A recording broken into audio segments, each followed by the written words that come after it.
It's a positive film.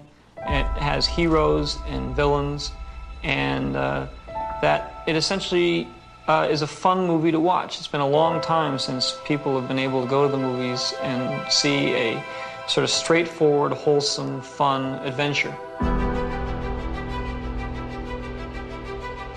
Well, it's a fantasy. It's not science fiction so much as it is space fantasy. And it's about people. It's finally about people and not finally about science. The story, when you actually put it into words, is only so much nonsense to hang a great visual experience onto. It's the stuff that fairy tales are made of.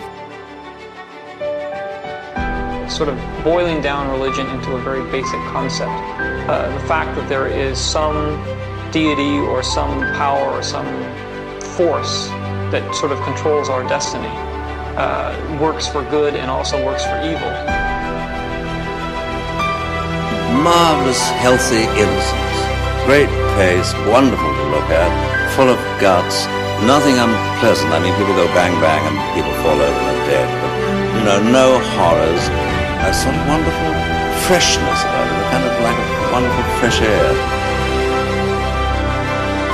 It's got whatever you want it to be. It's pure entertainment. It's like a roller coaster ride, and it can be interpreted as long as you enjoy it, which is the intention.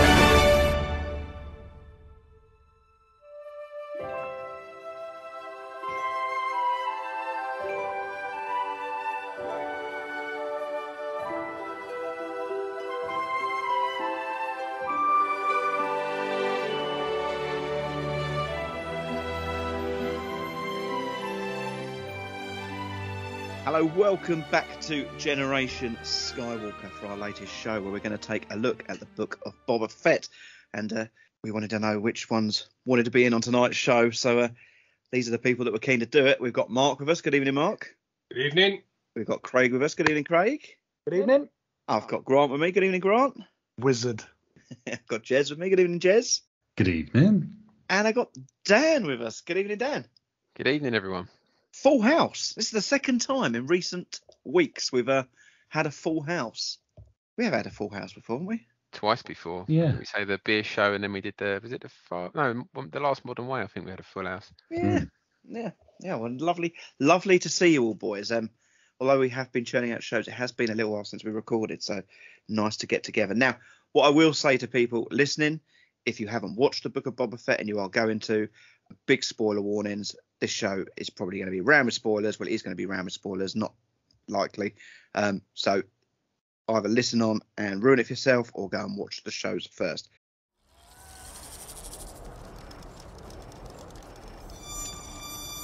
I am not a bounty hunter.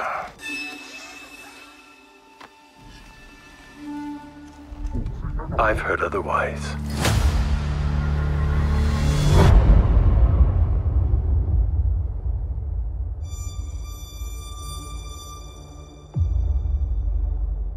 I know that you sit on the throne of your former employer. Jabba ruled with fear.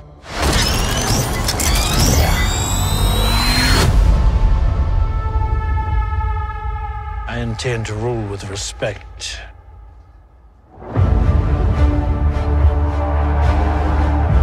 You were all once captains under Jabba the Hutt. I'm here to make a proposal that's mutually beneficial. Why speak of conflict when cooperation can make us all rich? What prevents us all from killing you and taking what we want?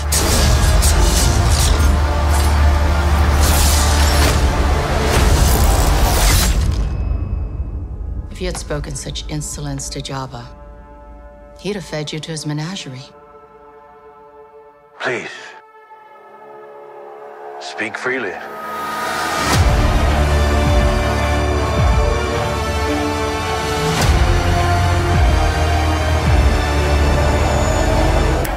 So, like The Mandalorian, this is set 5 years after Return of the Jedi. Am I right in that?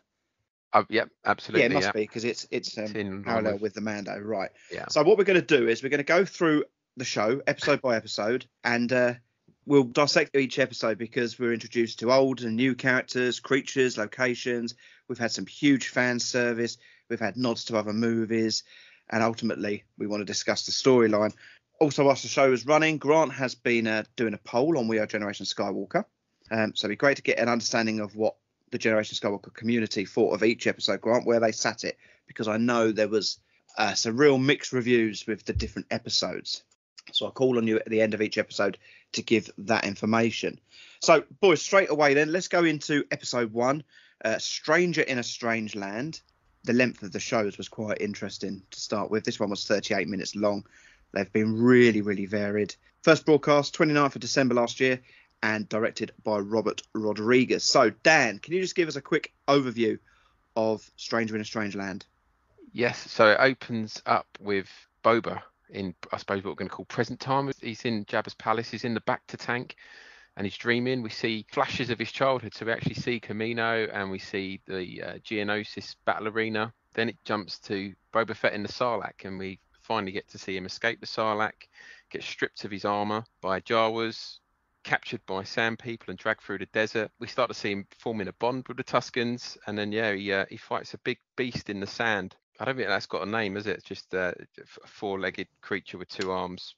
I did find the name out of that. Oh, vicious six-legged beast, it says on Disney Plus. The Harryhausen. Yeah. It was the Sand Kraken. Yeah. So he fights the sand creature, defeats it, goes back to the Tusken camp with the head. There's a young, the child sand person's got the head. They're all celebrating, but I think I suppose what's he called, the elder of the Tusken Raiders, know that Boba Fett did all the hard work and gives him a black melon, I think they're called. And then, in present time, we see Boba holding court in Jabba's palace. People are coming in and giving him tributes. The Major Domo comes in, isn't willing to hand any tribute over. In fact, says that Boba Fett should pay them. So with that, he makes a trip into Mos Espa to visit the nightclub there. And on the way out, gets attacked by a bunch of assassins. His Gamorrean guards come in and to rescue him. They take out most of them. Fennec Shan gives chase to a couple. We get some parkour scenes on rooftops. And she kicks one off the roof and takes one prisoner. And that's pretty much where the episode ends. Okay. So boys, first episode. I mean, waited long enough for this. What were all your early opinions? I really liked it. I thought it was a strong start. The only thing that really sort of bothered me, if I can say it bothered me, was the bit where Fett crawls out of the sand. He looked very chunky when he came out of the sand. Now, Boba Fett, as I remember him, is quite a lithe, slim build fellow. And I didn't really understand why they didn't just use a body double for that bit, because he kept his helmet on. It just took me out of the whole thing. I wanted to immerse myself in it. I've been waiting for this for a while, and I was really ready for it. And it just sort of took me out. I don't know whether anybody else picked up on that. I think for an opener, it was really good. I think there's some stuff that happened in this episode that gets repeated a number of times through the first 3 or 4 episodes that I'll probably comment more on as we go through. But for a start, I thought it was really good and definitely left me wanting more. There was so much. I mean, a lot of people were complaining online about the parkour scenes at the end with Fennec Shan chasing those 2 guys across the roof. But I've watched the first 4 episodes again for this, and when you see the detail that goes on in the streets below, the amount of how it's populated with people just walking up and down those little alleys, you just realise the amount of effort and detail that's gone into this. I just thought it was really good. Certainly when you can watch it all the way through and not have the pressure of going, it's new Star Wars, I've got to absorb it all. When you just sit back and watch it, I thought it was really, really strong episode. It's interesting as well. If you look at the title, it's setting you up for what the entire show is going to be, A Stranger in a Strange Land. Does anyone know what that is? Or what that's in reference to, except for an Iron Maiden song? Enlighten us. So Stranger in a Strange Land is a science fiction book. It's just one of the many times in this show where, they use previous literature or previous films or art in which to sort of like emphasize what they're trying to get across in the scene. So Stranger in a Strange Land is from the 1960s. And it's a sci-fi story about a guy who comes from a different planet and lands on Earth and then is absorbed into the culture of Earth. So when you see Boba Fett from a different place. He's on Tatooine. He gets absorbed into the cultures and ways of the Tusken Raiders, which kind of then sets him on his path to, evolve in his character from being someone who is a loner to being someone who's a tribesman. Just that title there is starting to set you up and direct you down that path, look. It's also, I think the name of the book itself is a quote from the Bible, but I'm not sure what the biblical reference of it is. The whole Dances with Wolves things, isn't it, as well? With, living with people who were technically, you could look upon as an enemy, but then you get to know them and realise their ways aren't as alien as you thought. I mean, that's one of the things that I noticed is that they use a lot of like gangster movie references or fantasy movie references in which to portray like a certain direction or certain environment or atmosphere. Do you see what I mean? I've just found your Bible bit, Grant. It originates in Exodus 2:22, where Moses names his son Gershom, for I have been a stranger in a strange land. Okay. Yeah, you're right. Spot on, mate. I mean, there's tons of stuff like this, but if you start writing notes about it, you realise that there's just not enough time to go through it all. There's so much of it. What did you think about the fan service stuff? Because I thought the fan service stuff all the way through the series was very cleverly done. Little drop bits all the time in it. What do we see? Because it was something that flowed all the way through the whole series, wasn't it? I think everybody wanted to see Fett get out of the Sarlacc pit. I think that was one thing that had to be shown, wasn't it? Great to see him inside and see that stormtrooper and use the stormtrooper's air filtration for him to survive, and then crawl out through the sand. It was great. Was it long enough? Because I thought there was so much opportunity for peril, where you think he's going to get out, and then whoa, he doesn't get out, he slips even further, and then you think he's going to get out, he slips down again, and there's just like you're in the mouth of the beast. There's such an opportunity for tension there. I was like, man, I would have rode that out a bit longer, made it a bit scarier, We know he gets out because we'd already seen The Mandalorian. And I think, they had to deal with it. They had to get him out. But when you consider, right, we've gone into this with Boba Fett just on a pedestal, bearing in mind that the guy had, 4 lines in the original trilogy. I think he was on for 6 minutes. He was in the Sarlacc pit for probably 2 minutes of that time, 3 minutes maybe. They just had to get it done. I agree. I thought it was very clever with the Stormtrooper. And you saw the acid breaking down the Stormtrooper armor. So that Stormtrooper had clearly been in there for a while. I did see online afterwards quite a few people, what's that Stormtrooper doing there? What's that doing in there? We don't need to know everything, people. Just stuff happens, I thought it was great, and I really liked it. And I liked the music, which was threaded throughout the entire series. I thought they did a good job. Ludwig Göransson and Joseph Shirley. I did like the burnt out sail barge. I thought that was a nice touch. Yeah, it looked cool, didn't it? I wanted to see more of it. I did watch it with my dad, the first episode, a couple of weeks after it aired. We was around there and put it on, and he was like, "Where are we? What's happening? What's going on?" Just for that opening scene. I said, "Well, it's Boba Fett is in the side."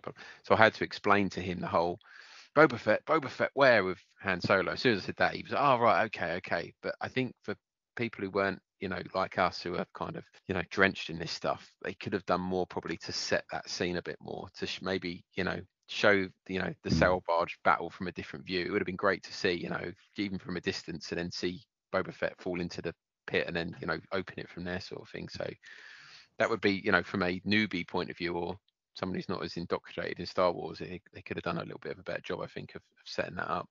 There was a precedent there, wasn't there? They flashed back to Camino, they flashed back to Geonosis. It wouldn't have hurt. I saw Daniel Logan had tweeted out that all of the scenes of young Boba, except the one over his shoulder, all of them were outtakes from the original filming. There weren't new shots taken apart from that one that's completely different over his shoulder, just to show you how much they've got in reserve. I think that's fantastic, though, isn't it? Those flashbacks, whether it's the Camino, the Geonosian one, or later on the Order 66, or even the Night of 1,000 Tears ones. But the Camino ones and the Geonosis ones elevate those prequel films, make them just a little bit more interesting. I'll tell you what I found quite interesting. I was reading online. The Gamorrean guards, when they appear, they're bare-chested, aren't they? Yeah. And apparently that's how George Lucas originally wanted them in Return of the Jedi. But at the time, the prosthetics just didn't look good enough, so he had to armour them up at the last minute on that thing. So, yeah, interesting. They've gone back to how he originally wanted it. It's all those little things, isn't it? They're fully on it. Yeah, everything is sort of in multiple layers. Everything, like the original Star Wars. Yeah. Yeah, I just thought the little throwbacks. I mean, Fett killing the sand monster with the chains, like Leia killed Jabba. There's just little things, all similar. Kind of the dealer droid in the cantina. That's an RX series droid, like you had on Star Tours. Mm-hmm. Which, there's just little throwbacks in there constantly, aren't they? I love it. You had Max Rebo as well, wasn't there, didn't you? And you had the cantina theme playing as well, or yeah, kind of new jazz. Yeah. But at the same time, what they were doing, they were adding to the world, they were adding to the universe. Never did I think in a million years that I would hear them say, can I service and clean your helmet, or words to that effect. So whilst they were giving us all the little bits, they were enhancing our world. I loved that. I watched, I promised my son I'd watch each episode the first time I watched it, so we experienced the series together. I mean, when that sand creature came out, I mean, how excited he was as a 10-year-old. He was like, whoa, just brilliant, wasn't it?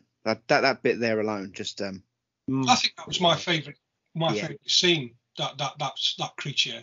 And I think a lot of people had drawn analogies with Ray Harryhausen, as we mentioned earlier on. It looked very animated. It looked very of that particular time, and I think it was an intentional throwback. Oh yeah. To make it look like a Harryhausen. It didn't have a CG quality about it, which was really refreshing. It had an old school feeling about it. I love that creature, and I would really like to see that as a Black Series toy at some point, I think. I know I shared it at the time in the group, but there's a cover of Star Wars Weekly, number 40 from November 1978, where there's the cover with big splash of text saying the menace of the cosmic kill creature. And I don't know whether the creative team on the show saw that, whether it is a deep cut or whether it's a coincidence. Even if it isn't, it's still very much of that world. And it was a highlight of the first episode. Love it. Bella Cropping. Dude, I was straight on eBay as soon as you said that, and I bought it, and I put it in front of me. And so there's so much.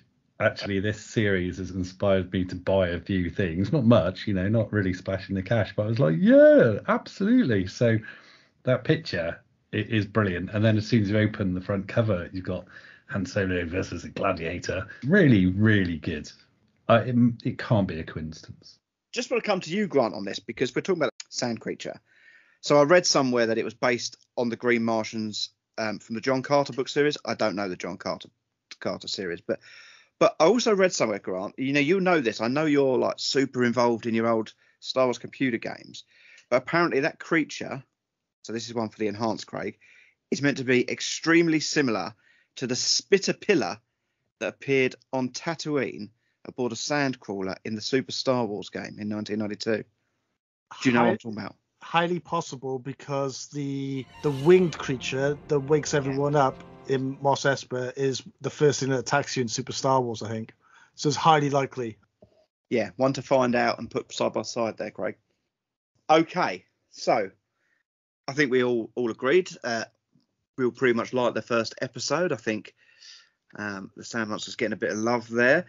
Do you want the That's score? what I'm going to come to you, Grant. So the IMDb rating for this, off 16,000 votes, is 7.4 out of 10. So it'd be interesting to see where these measure up at the very end. But does that relate kind of with how we voted? So on the We Are Generation Skywalker Facebook page, our total for episode 1 came to 4.23 points. Mind you, I am skeptical about how I did the maths for this, because I'm not sure you can make a percentage the way I did it, but they all worked out the same way. 4.23 points. So, and that came in. I haven't totted up the final episode, but the first 6 episodes it ended up ranking 4th. Right. Okay. Interesting. So I would say perhaps We Are Generation Skywalker poll has fed that a little bit higher than what the IMDb. Let me just see where that ranked, because you said that was 4th out of the 6. Yeah. And it was about that on the Rotten Tomatoes one as well. On IMDb, that was ranked 6th out of the 7. So okay. Yeah, interesting. Right, so let's go over to episode 2 then. The Tribes of Tatooine. This time we're getting 51 minutes worth. after just a measly 38 minutes. Broadcast for the first time 5th of January 2022. Director Steph Green. Mark, a real uplift here. But basically, this is Lawrence of Arabia in terms of the film and the theme, including in some parts shot for shot. And I think it was all done intentionally. I think we mentioned earlier that episode 1 was very much Dances with Wolves. Episode 2, as far as I'm concerned, is Lawrence of Arabia. And it's basically, we're introduced to the Pikes as being a considerable threat to Boba Fett's newly appointed crime lord status on Tatooine. There's also the first introduction of the Hutt twins, which was great to see those being carried in. Also, there was a nice nod to the original New Hope, the scenes that were cut with Cammy and Fixer, where Boba Fett came in and saved those two guys from a Nikto biker gang, which again will play a bigger part later on down the line. But the main part of this, and for me it was the most exciting and interesting part of it, was during his back to tank dreams, he was taken back to how he became involved with Tusken Raiders and how he was integrated into their society. It was, we got to see the Tuskens as a more communal race, and it was just a really, really interesting episode. And I personally, I love the Tusken Raiders anyway. I love those characters right from back in the day. Yeah, to me, it was my favourite episode out of all 7, episode 2. So yeah, it was a good episode as far as I'm concerned. So boys, I think we all loved this one. I think there was a real kind of excitement in our group chat when this episode came out and aired. Like a bantha for me. One of the best gifts going. I think it's brilliant. I sent you that little remix song at the weekend. My boy's been singing it all weekend. I will teach you how to ride. I will teach you. Like a bantha. Yes, go, stop. Go, stop. Go, stop. Go, stop. Like a bantha. Like a bantha. Like a bantha. Like a bantha. Like a bantha. Like a bantha. Like a bantha. Find other banthas. Make baby banthas. You're free to roam the dune sea. Go. Like a bantha. Like a bantha. Like a bantha. Like a bantha. Like a bantha. Like a bantha. That was brilliant. I thought, yeah, it was fantastic. There was so much in there, wasn't there? I mean, Mark gave a good summary there, but even like Chrysanthemum made his debut in there. You had the lizard going up Boba Fett's nose, which I thought was hilarious, and then he staggers off into the desert and has his visions. We see how gaffy sticks are made. It's just it had so much going on in those 59 minutes. Brilliant. Where they made that gaffy stick and the dance at the end, that's Macquarie concept art, isn't it? I was going to say, did anybody recognise that bit of wreckage that the gaffy sticks were being made under? And it was basically that Ralph Macquarie painting from one of the portfolios, a very famous painting that he did. And they've taken so many cues from Ralph Macquarie, Favreau and Filoni. They've really done the homework, like we mentioned earlier. And Ralph Macquarie has featured very, very heavily in everything they've done, including The Mandalorian. And there's also the other concept art by the guys who did The Phantom Menace as well, isn't there? There's a lot of that Mos Espa concept art. It doesn't seem like, it seems like everything within the frame is thought about. Possibly my favourite character out of all of this has got to be the female Tusken Raider, the one that does all the training with Boba Fett. Just the way she moves, the way she sort of handles herself, and also the way she looks when they attack the train that features quite heavily, that the Pikes are using to ship spice from one point to another. And the whole premise is the Tuskens want to destroy the train because it's killing off, tribe members and what have you. The reason why Boba Fett goes and steals the bikes and kicks off with the Nikto biker gang is to get these bikes off them so they can use them to destroy the train, capture the train, destroy it, and send the Pikes packing. And just the way that all moved, that whole sequence with the train was just so well done. It was so exciting to see this piece of action, how it was done. It was incredible. Loved it. You just brought up, Mark. I mean, the train bit. I mean, it really is the spit of Lawrence of Arabia, isn't it? Like I say, mate, there are certain shots in that are literally shot for shot, and I think it was done intentionally. Yeah. Well, it must be. Also, I did read. Do you know the bar fight at the end? They said if you put it alongside Terminator 2, the end of that bar fight, they're basically side by side. Fett throwing the last biker through a glass window. He then walks outside, chooses a bike. The camera pans to all the choices, and then speeds off on the bike. If you put it alongside Terminator 2, it's near enough exactly the same ending. No way. It's all little things like this that just add another dimension to the whole thing. You know, rather than saying, "Oh, well, they just copy it." No. This is a hats off to classic science fiction.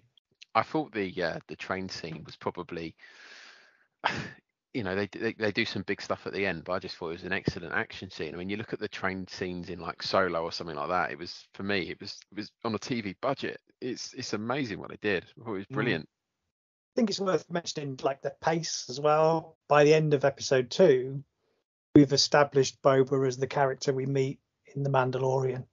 He's got his gaffy stick, he's got his black robes. And they've wasted no time in getting to that point. I'm quite surprised Jez hasn't given us quite a fact here about the gaffy stick. Jez, do you want to give me the fact that I read earlier? Fact about the gaffy stick. When he's shaping his gaffy stick, tell me what I would expect you to know here. What about the backdrop where it was done under the Macquarie? No. More about the tool he's using to shape his gaffy stick. Oh, right, yeah. No, I don't. I love it when you deliberately set up your fellow podcast members to look like throbbers. Well, Jez, it is a tool that is actually like in real life, lathe. Used as a military issue. You're going to know this because I haven't got a clue what it is. An LC-14B Woodman's Pow. It's part of an aircrew survival kit. I take it that's American, but it's the exact tool. Yeah. Well, there we go. I thought you probably had one on your bat belt or something. Yeah, no, not this call sign, I'm afraid not. Very interesting. That's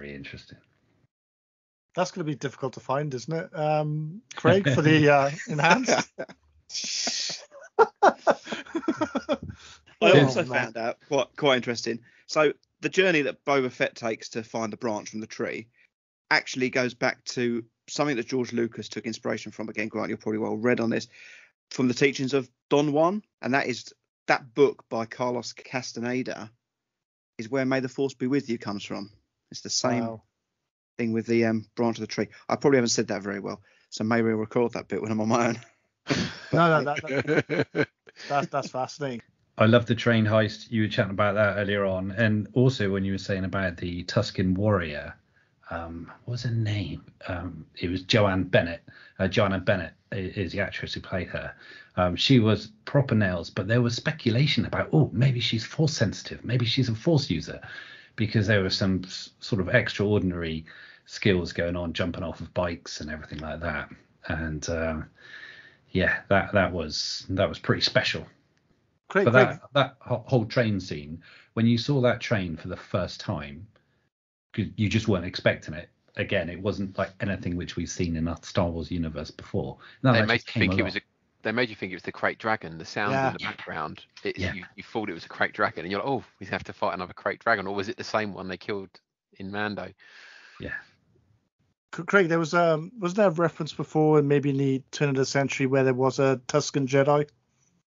Yeah, there was. What was he called? Yeah, we've had Tusken Jedis before now. Right. Okay. Yeah, I thought it was. Dan, you mentioned Chrysanthemum. We haven't really covered this great big black-furred Wookiee appearing, very menacing. Where was he first seen?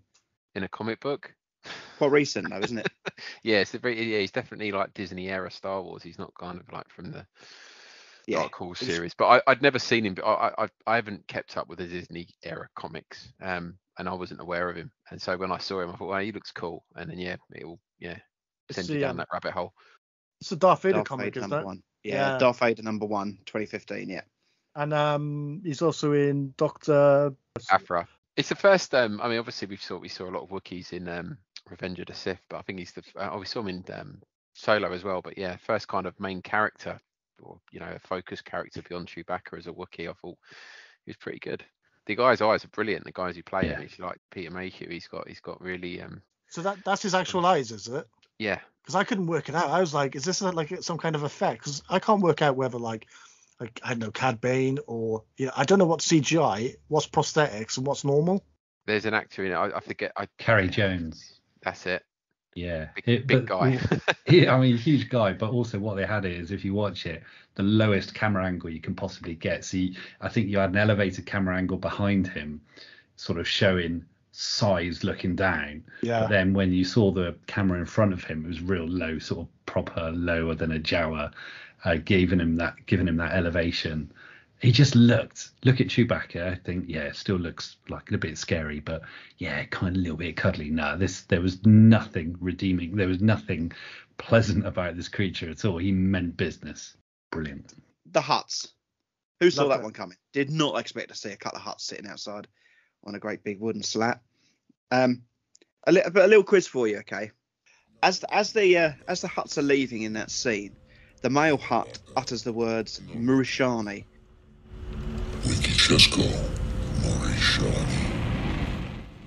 That word has been said twice in 2 of the films from the actual thing. Can anyone tell me what films and who says it?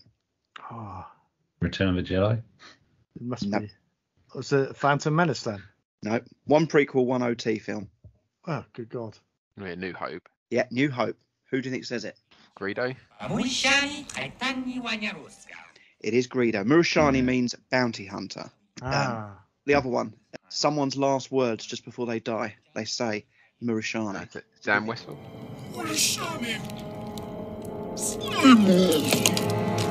Sam Wessel, well done, Dan. Wow. There you go. Top points. Top marks, Daniel. Yeah, top done marks. well there, Dan. Just enough time to Google. Here's another deep cut, but I'm not sure if it's been confirmed. But did you notice that the male Hutt had a little white thing that he was cleaning himself with? Yeah, like like a little gerbil thing. Yeah, that apparently is a hoojib. Yes. Right.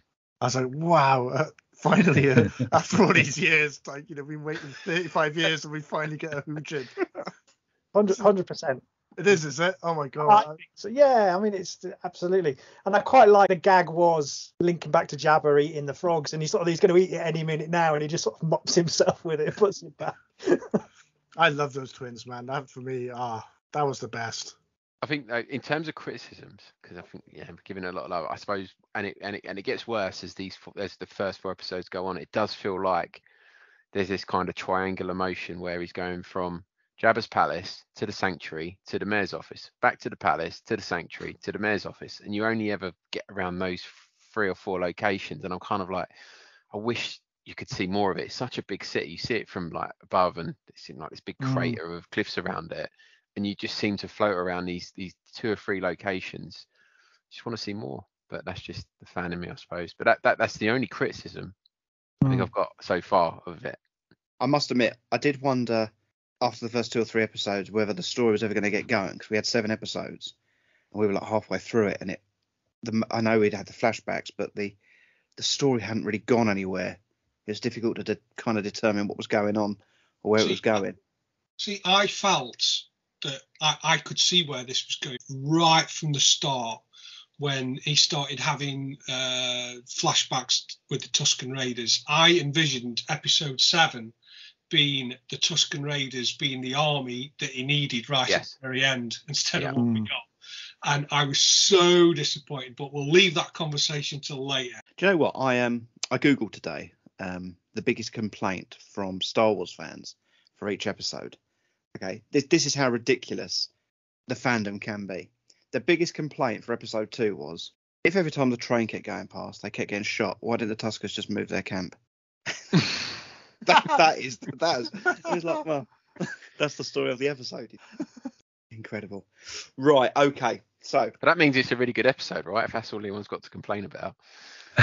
Well, so the IMDb rating from the first one was 7.4. This one got an 8.2 out of 10 and actually ranked as the third best episode out of the 7 on IMDb. Grant, how does that collate with Generation Skywalker? Okay, episode 2 was our second favourite at 4.59 points. So it was massively popular. It was high. Okay. Interesting. It is the fact that this is our second favourite because it was the second longest. At 52 minutes, it was the second longest. Please, speak freely. So let's move on to episode 3, The Streets of Mos Espa. Again, another short one after that, back to 38 minutes, released on the 12th of January. And again, Robert Rodriguez is back for his second episode of the series. Like the first, he's just knocking out short ones. He needs to have a look at himself. Grant, coming to you on this. Yeah, Star Wars is dead. Star Wars is dead. There's Mighty Morphin, Power Rangers, Spy Kids in my Star Wars. It's all gone to hell now. It's all rubbish. So in this episode, Boba Fett is approached by a watermonger about trouble being caused by a gang of cyborg kids in Mos Espa. Boba Fett then goes to recruit these kids. Then in his back to tank, he approaches the Pikes to say if the Pikes could pay some kind of money for protection. And when he returns to the camp, the Tuskens are dead. Boba Fett is then woken up by Black Chrysanthemum, who tries to kill him, and Boba Fett's new tribe rescues him. Black Chrysanthemum falls into the Rancor pit. Then the twins arrive, apologize for sending Black Chrysanthemum, gifts as tribute a Rancor with a Rancor keeper to Boba Fett, and then says that they are going to leave Tatooine because there's another syndicate that's actually moved in, and they suggest that he should do the same as well. Boba Fett then decides to go to question the mayor, but the mayor isn't there. And the Major Domo says that he's going to go and get the mayor and then tries to escape. And then there's a Back to the Future style chase throughout the city where the Major Domo is captured. So let's dissect this episode, because this is the one that got hammered straight after, wasn't it? Let's talk about the mods. We find out they're called the mods, I think, in episode 5, maybe 4, further on. Standing as modifications, but obviously a throwback to the mods. Quadrophenia got another connection to another old classic film. What do we all think of them? Because I must admit, when I first watched it, it kind of took me out of Star Wars. It didn't look right on Tatooine. But the more I've watched it and the latter episodes, I've kind of got used to them, and they don't really bother me. So your thoughts on them? I thought the cyborg people were brilliant. Star Wars does this, doesn't it? It cherry picks eras, styles, artistic movements. I mean, there's a lot of Art Deco in a Bespin. I think the most obvious other example is like the 1950s diner in Attack of the Clones. Yeah. And this is more of that.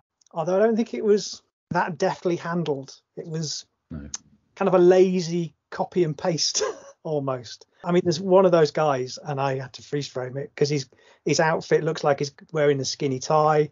He's got a fishtail parka on. They just didn't abstract it enough. And I wonder whether that's because in the States they didn't really have mod culture. It was a uniquely British thing. And I saw a lot of kind of criticism at the time about, oh, these kids can't afford water, but they can afford these scooters. And it was a very working class thing. It was, a youth culture that prioritized style and transport over, eating and drinking. So I see the precedent in other Star Wars material, but I just don't think they kind of pulled it off. It was just too incongruous. I think they would have worked perfectly well on Coruscant or some other up-to-date planet.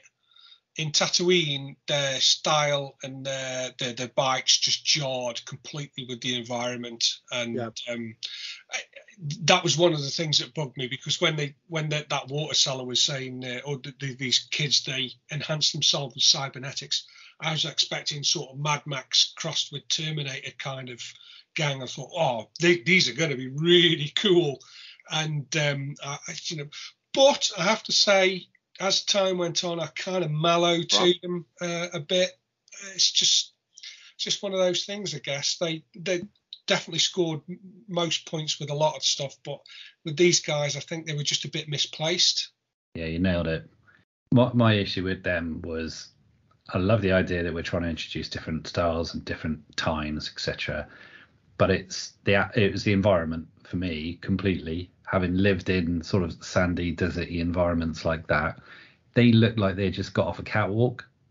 So you had the two primary characters of Drash and Scab, and I think it was Drash who had these red leggings, and her skin was the texture of just like a porcelain doll. She looked immaculately made up, a very attractive lady, but I was just like, where's the sort of sand swept grit in your eye and stuff? It just didn't look right. In my head, I've got Doctor Who. Some of the outfits, it just looked so clean. It looked like it was on a film set. It was just all too clean. Quite a strange risk to take, I thought, when there's such obvious choices to make, or even making the more cyberpunk version of those mods, to make them so obvious. It kind of reminded me of like Canto Bight, where it's obviously like a black tie casino event, but they haven't taken it far enough. So the guy Scad, right? So the one Jordan Bolger who had their sort of eyepiece, the monocle, right? So if I'm looking at you from across a room and then looking at someone from across the other side of the street, I don't need to manually adjust my eye. This is a modification, right? So later on, they're in one of the later episodes, and there's a fight, and then he's looking up at the ceiling where his buddy, Drash, is just about to do some sniper action, and he has to manually adjust his eye to look at her. And I was just like, that's not a mod. That's a backward step, mate. You've been mugged. So I was just like, nice, but just haven't thought it through to the finish is my big thing with that. But I can see the logic in making them look very different to the Nikto biker gang who were rockers.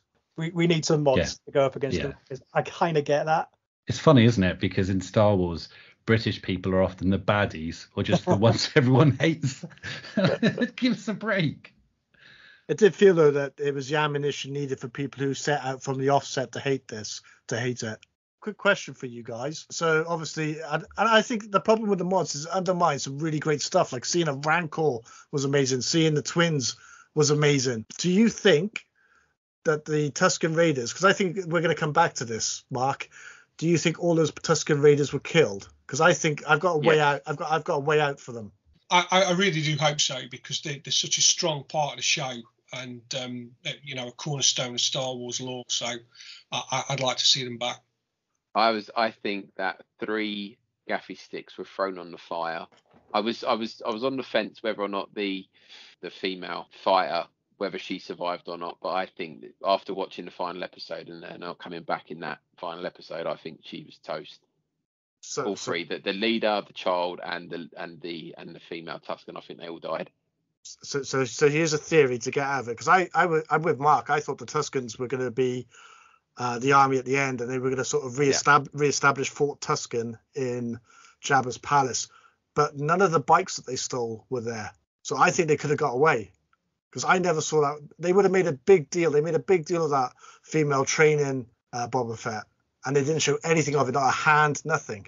I think that they survived, and they're coming back in the second season for that Fett army reason.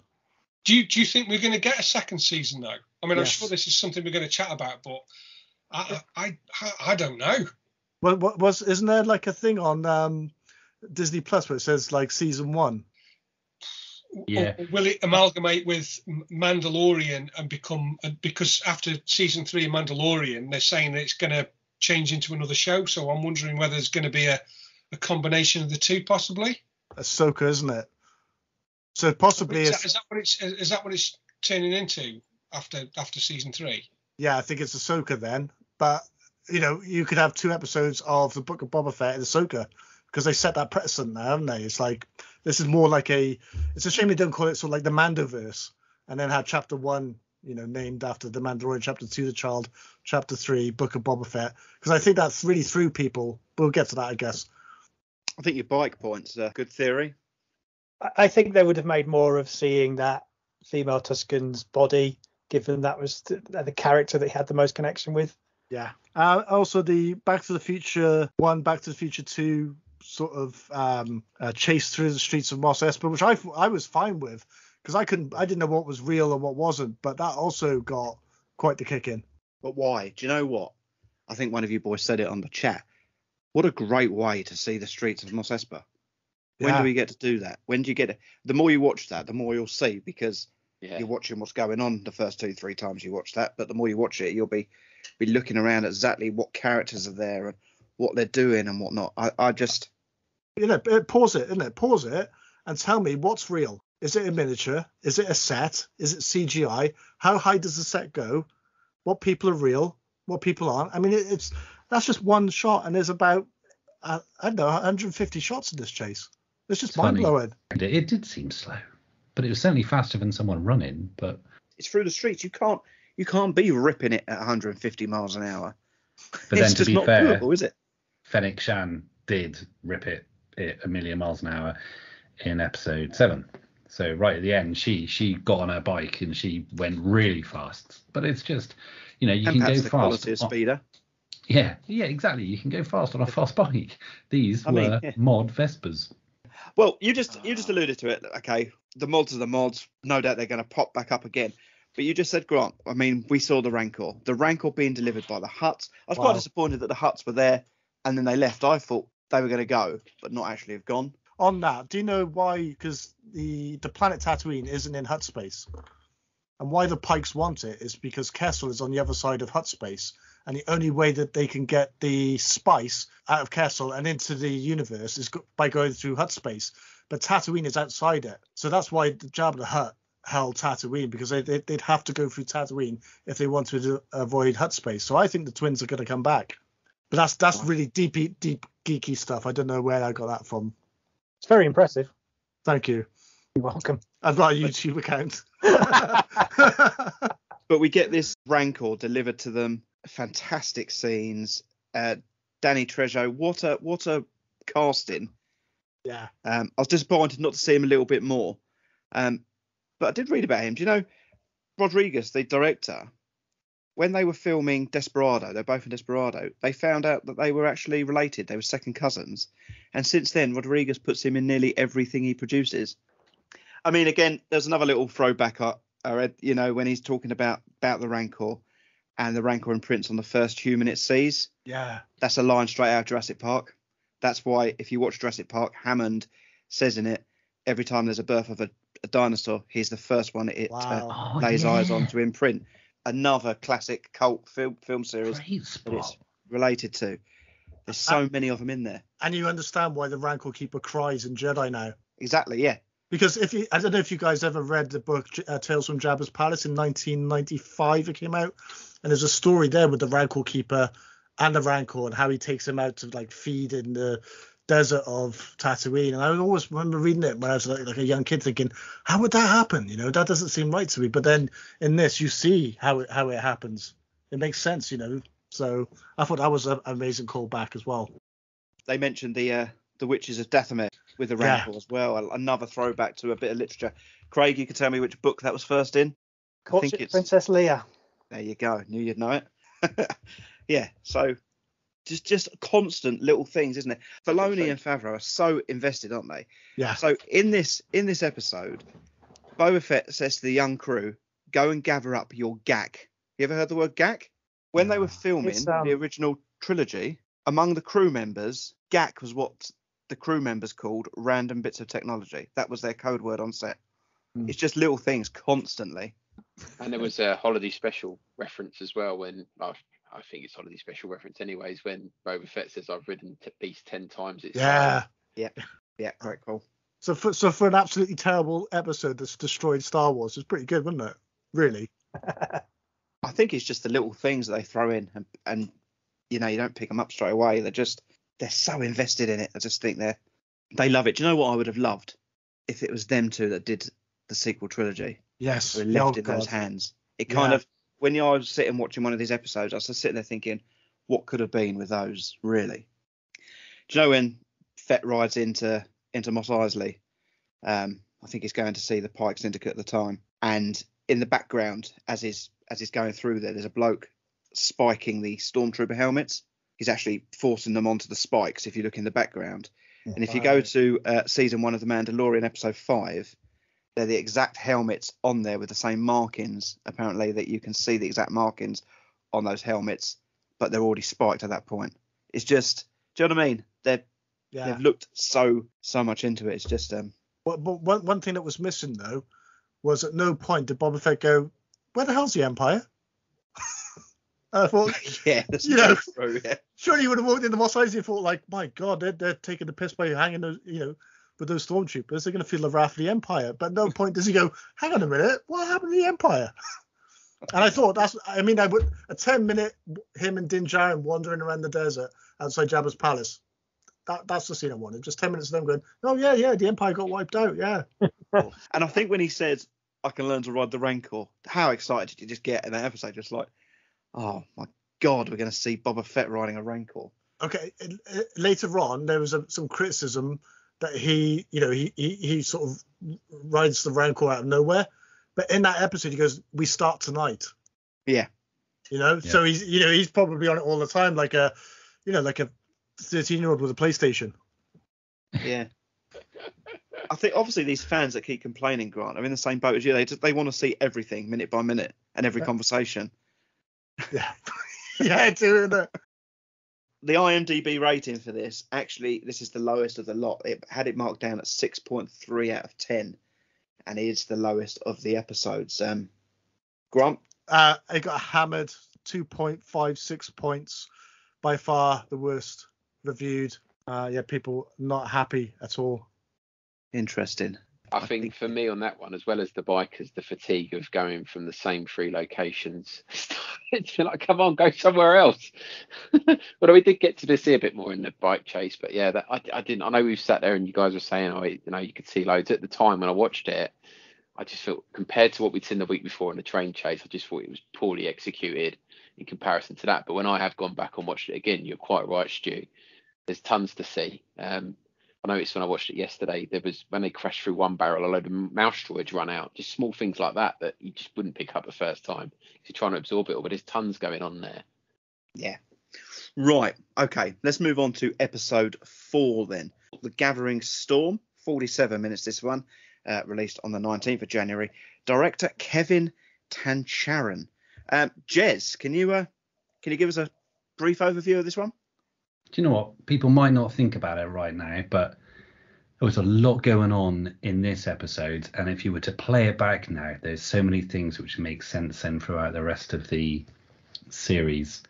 This is an episode which, as you said, it's 48 minutes long. And in that 48 minutes, you get so many different treasures and treats with regards to sounds to the ear as well. Because this is where we got Slave One, Fire Spray back, and all the bells and whistles. But I'll start at the beginning. You had, funny old thing, another flashback with Fett on a bantha, post the travesty now of the Tusken village killing. Straight away, he's spying on Jabba's palace. He's wanting that Fire Spray Slave One back. And he sees lots of Weequays and riders.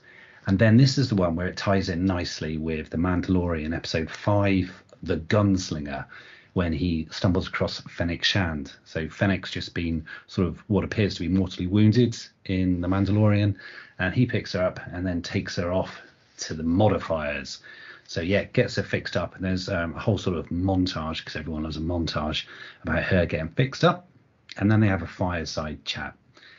And it's in the fireside chat, that's where he says, "I'm going to get that bloated pig who double-crossed me." And so you now know that, right, this is pre him sitting down on the throne, but he still doesn't have his ship yet. He then goes on to say that he's tired of working for idiots who are going to get him killed. So this is where in his mind he's starting to think, right, there's more to me than just being a bounty hunter. So they have a chat and discuss different things. That's their first sort of fireside chat. Then they start spying on Jabba's palace, and Fennec Shand sends off her little red spy ball, which kind of annoyed me slightly, because I was like, there's nothing subtle about that. I want like a little stealthy spy ball, but there we go. Not something which got red LEDs all over it. But it was a great scene because the spy ball was going around, it was scanning the palace, and then they did their sort of palace sort of recce, followed by their palace sort of takeover. Really great to see them go through that with some good sort of comedic value as well. If you think back, when they were, you had the EV-99, you had the sort of chef with his multiple arms, a bit like who's the lightsaber wielding? Grievous. Grievous, yeah, General Grievous type thing, and then you have the rat catcher. So it's that element, which was very sort of Jedi, very Muppets, that sort of comedic value, which I think was in place. It didn't upset me. I didn't have any issues about it at all. I liked the whole thing. They rescued. They got their ship back, and there were some great action scenes of that. And Fennec Shand just really bossing it and flipping around, and then Fett was trying to do a sort of 3.9-point turn to get out, and then straight away, what's the first thing he wants to do? Vengeance. So he immediately goes off and kills the biker gang, blows them up. Then he goes off to the Sarlacc pit, and this is where you get the engines, the throbbing of Slave One, and then it does that amazing peer where it just peers into the Sarlacc pit. You've never seen Slave One or any ship fly like that, sort of a hover feature. Amazing. And then you see, again, the sounds of the Sarlacc itself, and the sort of screeching, the squelching, and then you have that coupled with the lasers, then the seismic blasts. That was an absolute treat from a visual and audio point of view. It was brilliant. Fire in the hole!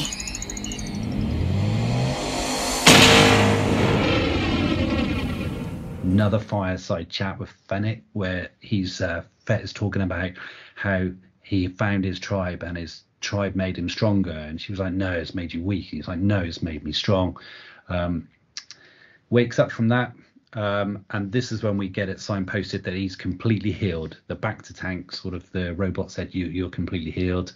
And then the next scene is older Chrysanthemum in the sanctuary, and you just see him. He is in a bad mood, and he's throwing beers down at sort of George Best's best session rate, and he's just watching these Trandoshans just having a good time, and them having a good time is winding him up even more. He's in such a bad mood, and you just see him knocking down ale, and then he just goes over, has a big fight with the Trandoshans. We know what happens. You see some Wookiee ripping the arms out of their sockets. Fett offers him a job.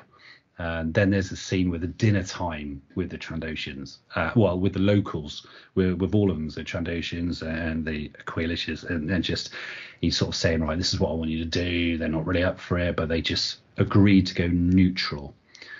And that's pretty much it. Then they leave, and Fett talks to Fennec Shand about, we're going to need some muscle. And that's just when it finishes, and you hear the Mandalorian music. Credits can buy muscle, if you know where to look.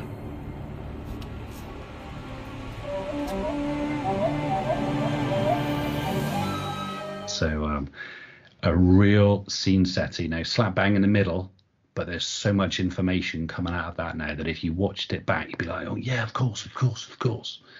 Great episode. Yeah, the Mando theme tune was very nicely put in, wasn't it? Great pick up that, mate. So, what do you all think of episode 4 then? Craig, I bet you were quite happy to finally see a Swoop Bike gang in live action after Shadows of the Empire 25 years ago. Yeah, I had a little Power of the Force 2 Swoop Bike. Was racing it around the front room. The Slave One thing. So, it had lots of flashbacks to Kamino, and he's young Boba staring out at the ship, isn't he? As the ship's taking off. And you mentioned earlier, about his relationship with his dad. Does he turn into his dad? Does he fight alone? Does he join the tribe? But I think part of those flashbacks are about the ship as well. I think Slave One is his connection to his father, and that, I felt, my reading of it was a lot of the motivation in getting his ship back rather than just going and shooting people. Yeah, agreed. And I think it also gave a tidbit for people who've grown up with the Clone Wars and seen his sort of through life, pass from this person to that person, and then who he's grown up with and who sort of mentored him. And now he's actually, it feels very much like family, which really is such a strong bond, and why he had so much vengeance then immediately afterwards, which was kind of outside of his character in the rest of the series, which kind of proves how much the Tuscans meant to him. I thought it was great to see more of Jabba's palace. I think, whenever we get to see more of that place, I'm always kind of like looking around all the different corners almost to see where if you can kind of get your bearings on where you are. So, I think seeing the kitchen with, I think it was EV99 was in there. Is this the one that starts with the Boma monk as well? Yeah, I think so. Because that was actually stop motion. That's not CGI. That's Phil Tippett. Okay. It was nice to get him back on board and do a bit of Star Wars. It doesn't start with that, because it starts with him having a flashback and he's on his bantha for a bit. But yeah, I think then when it goes to Jabba's palace, that's when you see that. Yeah. I think you see it though in present time though. It's meant to be that Boba Fett's taking it over. It's the very start of the episode. I think it's one of the first things you see. I can't remember. Okay, sorry about that. I can't place it. You're right. It is in this episode. I think for me, one of the coolest scenes out of the season was the bit where the slave one comes in behind the Nikto biker gang and starts blowing them all up. yeah. And you see him flying off in all directions. And to me, any scene with Slave One in, any chance you get to see Slave One in action, flying or otherwise, is always like you just stop what you're doing and watch it and enjoy it. It's great. Yeah, that was outstanding, I think, that scene. Also interesting symmetry that both Fennec Shand and Boba Fett are left to die in the sand. They're just discarded. Did you notice that they dropped the spurs from the soundtrack? Yeah. Because the spurs are on the season 1 Mandalorian episode, aren't they? Yeah. Was it the Gunslinger? Was it called? That's right. They clearly had worked out that he wasn't actually wearing spurs. I had to backtrack on that. No, I think this episode throws up some interesting things about the cybernetics and the modifications. So, throughout the saga, we've seen them as kind of slightly horrific necessities. So Vader's in the suit. When Luke loses his hand and he gets his fake hand, he's somehow less of a person, and you really feel for him. We see these people opting into it just down the road from where Luke grew up, and they're enhancing themselves as a lifestyle choice. So I thought it was quite interesting. And the Boma monks, obviously, are the extreme of that, aren't they? Yeah. They've foregone all of their bodily aspects and they just dismembered brains. There's some interesting stuff going on there with how the universe sees man and machine. I liked the mod artist. He had a hand of a super battle droid, didn't he? That's right, yeah. Thundercat. Aren't you a little old to be here? She needs modification. No walk-ins. Appointment only. Is the Sarlacc dead? It did take a seismic charge. I was going to say, I think after a seismic charge, I think it's pretty much done. I loved that scene. Yeah. With the thing over it. And again, we talk about like for other films. Obviously, this is very similar to the Facehugger attack from the Alien series. And if you listen to it, the sounds and the music are nearly spot on to the Alien sounds and the music of the same scene. Again, wow. I don't know how Craig can incorporate that in the enhancer without me putting it into the edit, but it would be quite cool to have them here now.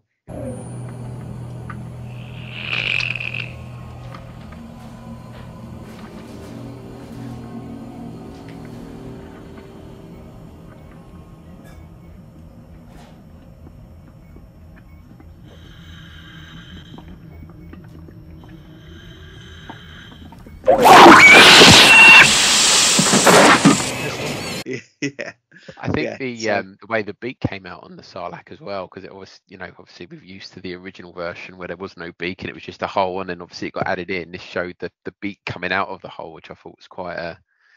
Was that Dave Filoni and Jon Favreau saying, look, we understand that a lot of you didn't like the change in the special editions, so here's both. Yeah, I thought that's brilliant. Fennec Shand also uses the expression to sing like a Yuzum. Where do we know it from? I've written that Yuzum down. is, of course, Jedi special. Yeah. Yeah, they love it, don't they? It's brilliant, isn't it? Yeah, love brilliant. Another bit I liked was when they were all sitting around the table negotiating, and the Good scene, Rancor claw came up through the floor. Do you know, I saw someone write a video out on that. I haven't gone back to check it out, but apparently the music's very much like the Godfather music, apparently, in that scene. Is It's it? very much that. Yeah. It surprised me with what we've seen, what we've spoken about tonight already, isn't it? It's like the meeting of the 5 families, and they're all kind of making agreements and then going to stab each other in the back 5 minutes later. Well, okay. Let's move it on from here, because I know we've got some big episodes coming up. grant the IMDb rating 7.5 out of 10 for this. This ranked 5th out of the 7, so low down. How's it sit on Generation Skywalker? So this is episode 4. This is the second. No, we've only got 6 episodes reviewed here. We haven't got the last one reviewed. So episode 4 was 4.2 points. So that was the second from last liked episode. I mean, it's got to be worth 5 points just for that Slave 1 attack on the bikers, surely. Yeah, I thought there was some standout scenes in this episode. All of the episodes on We Are Generation Skywalker Facebook page, they all got over 4 out of 5, except for the Spy Kids Power Ranger mod episode that barely got 2.5. I think one of the big reasons why people didn't necessarily like it or gave it lower scores was because of the action, the pacing. There was some incredible set pieces, but there was some hanging around by a fire chatting. Do you know what the sitting down by the fire when they've got Slave 1 and the burnt out Jabba sail barge? That was my second favorite scene there, because they give you reason why they're doing what they're doing. Absolutely. You know, I think that's just that set. I think it's just them two sitting next to a fire. Everything else is fake. Like Slave 1 is just a video screen, and if that's so, because it's got like the light on where you can walk into it, and I was just like, if that's all fake, that's mind blowing. You know, when I was 8 or 9 and had a video, when I was renting The Empire Strikes Back, and watched it, rewind it, watched it, I'd then watch Hoth. I then fast forward till I got to the lightsaber scene at the end, because as a young kid I was like, yeah, all right, they're doing some training, yeah, it's not as good, I wanted the action, and as I said, there may well be some people who will now say, no, just wash your mouth out, you're talking rubbish, but I do think now if people watched Empire Strikes Back for the first time ever, they wouldn't love it as much as they do now, because people are so overly critical of when they don't have that Marvel continuous action and any characterization. And people say, oh yeah, the character didn't go anywhere. He had the biggest transformation of all. The guy became a monk, a killer monk. But that is the scene that he tells his justification for why he's changed. Yeah, like the whole season pivots on that scene where he expresses what the impact of what being with the Tuscans were like, and the conclusions he made from that experience. We could chat about this for ages, couldn't we? There's so much. It's original trilogy depth going on here with these episodes. We'll be talking about for 20 years. This is just like very, very surface level. There's tons to it. Right then. Okay, I'm going to move it on to episode 5. Return of the Mandalorian. 50 minutes long. Went live on the 26th of January. The director, Bryce Dallas Howard. And I think she made an incredible job here. Craig, can you give us an overview of the episode? Yeah, we obviously knew that the Mandalorian was coming back. We had a little tease of the music in the preceding episode, and obviously the title of the show gives a little bit of it away. But in terms of structure, bit of whiplash. We're somewhere completely different, and we're with a different set of Mandalorian armor. So we're catching up with Din Djarin. He's chasing down a bounty, like when we first met him in the very first episode of The Mandalorian. Brings him in cold. So we see that hanging out with little cuddly Grogu's not made him lose his edge. So he takes off the head of his bounty and takes it back to whoever's commissioned him. Once he's on the cool kind of ring space station planet, he delivers the bounty and goes to find some of his old mates in the form of Paz Vizsla and the Armorer. So in the fight, when he's taking down the bounty, in the first instance, he injures himself with the Darksaber. So we see that he's not adept at wielding it. There's a little bit of to and fro in, a little bit of exposition as to where the Darksaber originated. Paz Vizsla makes a claim for it because it's one of his ancestors that forged it. He bests him. He goes off to Tatooine, and he has to travel via Star Tours because he's not got the Razor Crest anymore. So we see him board a commercial flight. There's another Rex-style droid.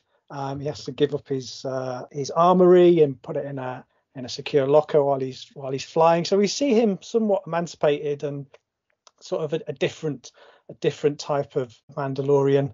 He meets up with Helly, who's been looking out for a new ship for him. Turns out that the new ship is not another Razorcrest.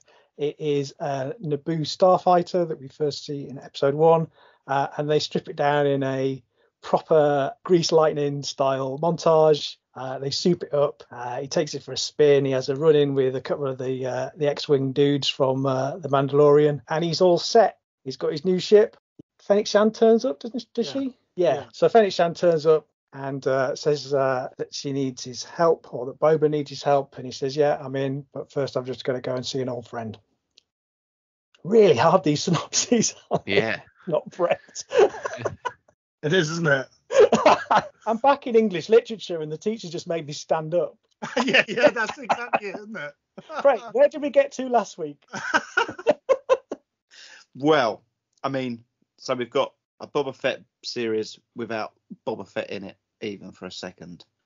But this was kind of like the favourite show, wasn't it? I think originally, before the series started, that the first episode of Mandalorian was going to be chapter 17, second episode chapter 18. So they were talking about at one point, whether I'm sure it was on Wikipedia, they were going to continue the chapters. It was almost a continuation of Mandalorian, but then obviously they've made now its own thing. Yeah. I'd worry about in future, someone coming along watching The Mandalorian, watching seasons 1, 2, and 3, and between season 2 and 3 he gets Grogu back and thinking, hold on a minute, what have I missed? But yeah, I thought it was a brilliant episode. I thought it was showered a lot of love on these first 4 episodes now. I mean, but when I was watching it at the time, I was getting quite frustrated with it in terms of, and I get they were trying to give that whole kind of Godfather, who's stabbing who in the back, who's the villain, is it the mayor, is it the Hutts, is it the Pikes? But I did get a little bit fatigued with it, and this was like a breath of fresh air. This episode, I really, really enjoyed it. I think Grant mentioned on sort of several occasions now that Favreau, Filoni and et al. Have been quite brave in some of their choices in this series. And I don't think there's anything braver than not having the main protagonist in an episode of what is a relatively short run show. In terms of bravery, I don't think you can get any braver than that, really, can you? I mean, I don't think anybody was expecting an episode like that or the following one, to be honest with you. It was, like Dan says, breath of fresh air.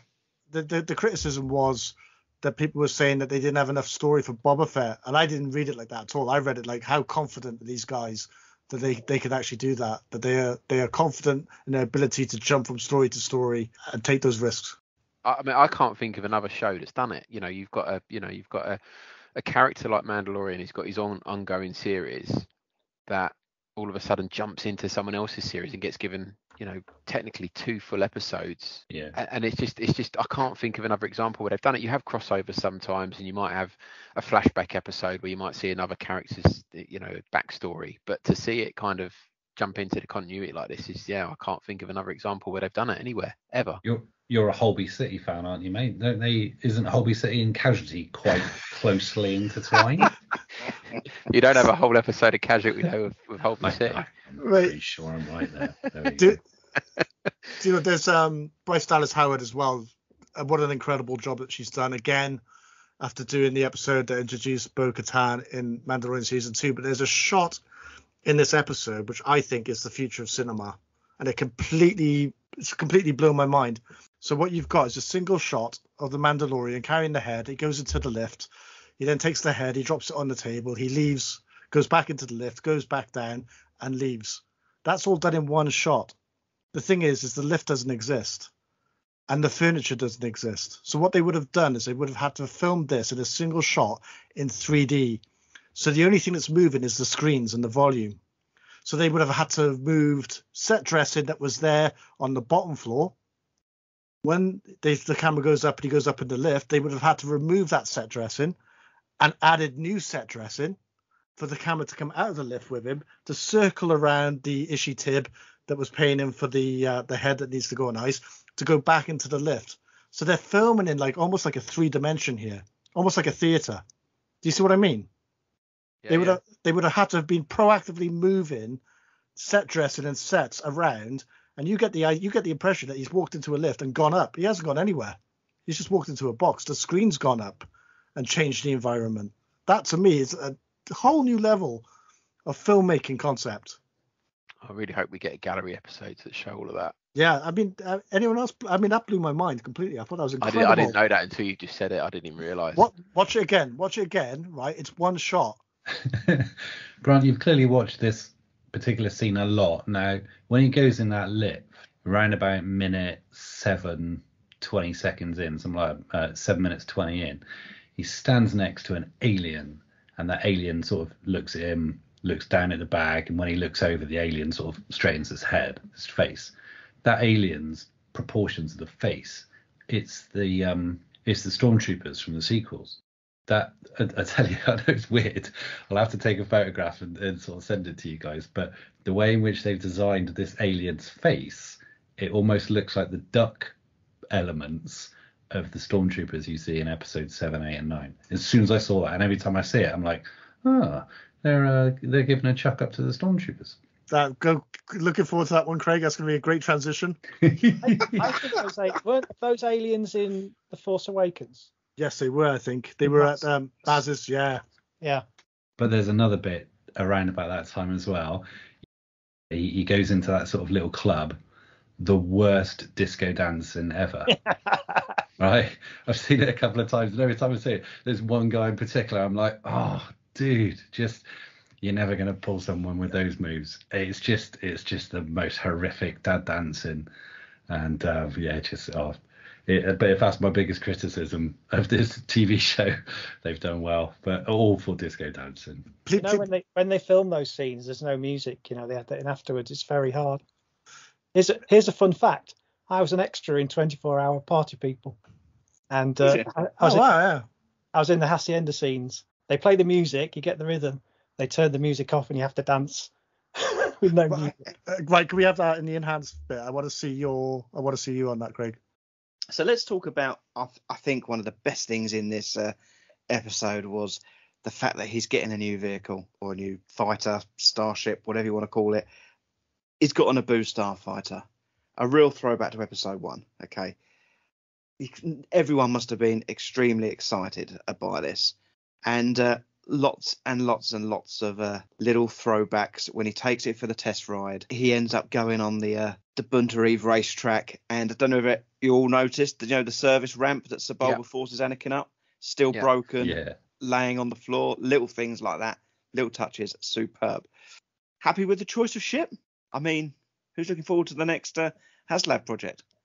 I tell you what, I'm definitely signing up for one, and I think the ship design for the Naboo starfighter was arguably one of the best things out of the prequels for me. I think Doug Chiang really nailed this sort of making a starfighter look beautiful. It was almost the opposite end of what Ralph McQuarrie was trying to do, with make them look utilised and used and battered and have loads of detail on them. And Doug Chiang sort of went the opposite way, made them streamlined and stretched them, made them really elegant looking, really beautiful design. Really stood out from anything else out of Star Wars, everything that he did with the Naboo stuff. And he took that and they basically ripped it apart. And I think somebody mentioned a bit of a Grease episode. Yeah, it was very sort of A-teamy, wasn't it? It was, ripping parts from bits and pieces and creating this real sort of, I don't know, battered looking version of the Naboo Starfighter. I love it. I love it. And if Hasbro do a HasLab project for it, sign me up for one, possibly two. Do you think that was a chuck up in some respects also to American Graffiti? Yeah. The fact that they turned this thing into a hot rod, and then when you see it, and talk about later episodes later, but there's a great shot of where it just looks like a muscle car. It looks like a muscle spaceship. Yeah. I also like the camera between the legs, like the Top Gun shot. They could have put the camera anywhere, but it made it really real. Yeah. We did, when did we record it? I think we recorded after Christmas, like hopes for 2022. And I was like, I'd love it if like Hot Toys or Hasbro did a BD droid from Jedi Fallen Order, but they probably won't. I almost had Alpen all over my face. I couldn't believe it. I did think of you when I saw little BD pop up. And it's brilliant because like when when they're talking, if you look, there's a Womp Rat running around as they're building the N1 Starfighter, and the BD droid is always about 5 steps behind it looking for it. It's just little touches like that where I'm just like, this is amazing. Like, apparently that is the first in the live action show, the first proper Womp Rat you've ever seen. And ones that were like in the special editions were actually called Scurriers. They weren't Womp Rats. That's the first Womp Rat we've seen officially in live action. You've got the Jurassic Park shout out there as well, isn't it? Where she gets grabbed by it. That's got to be brilliant, isn't it? Yeah.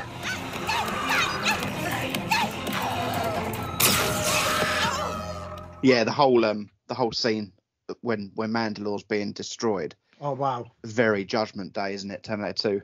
Yes. The way it's done. Probe droids and security droids. Well, Bryce Dallas Howard is in Jurassic Park and Terminator. You know, there's nods everywhere, aren't there? Yeah. It's amazing how many other films they've touched on, isn't it? Really? Yeah, it is. Yeah. Like, I don't know my mobster films. There's probably, you know, I don't know the Intouchables or the Godfather that well, but there's probably Butch Cassidy. There's probably tons of it, mate. Well, I love that. They're my favourite kind of films outside of Star Wars. Yeah. So when you see these things, you're just like, oh, that's familiar. I mean, you're right. Butch Cassidy, Sundance Kid's another great one. I mean, the train scene alone, I know it is Lawrence of Arabia, but there's a definite feel of Butch and Sundance on that as well. When they come running out in the last episode together. Yeah.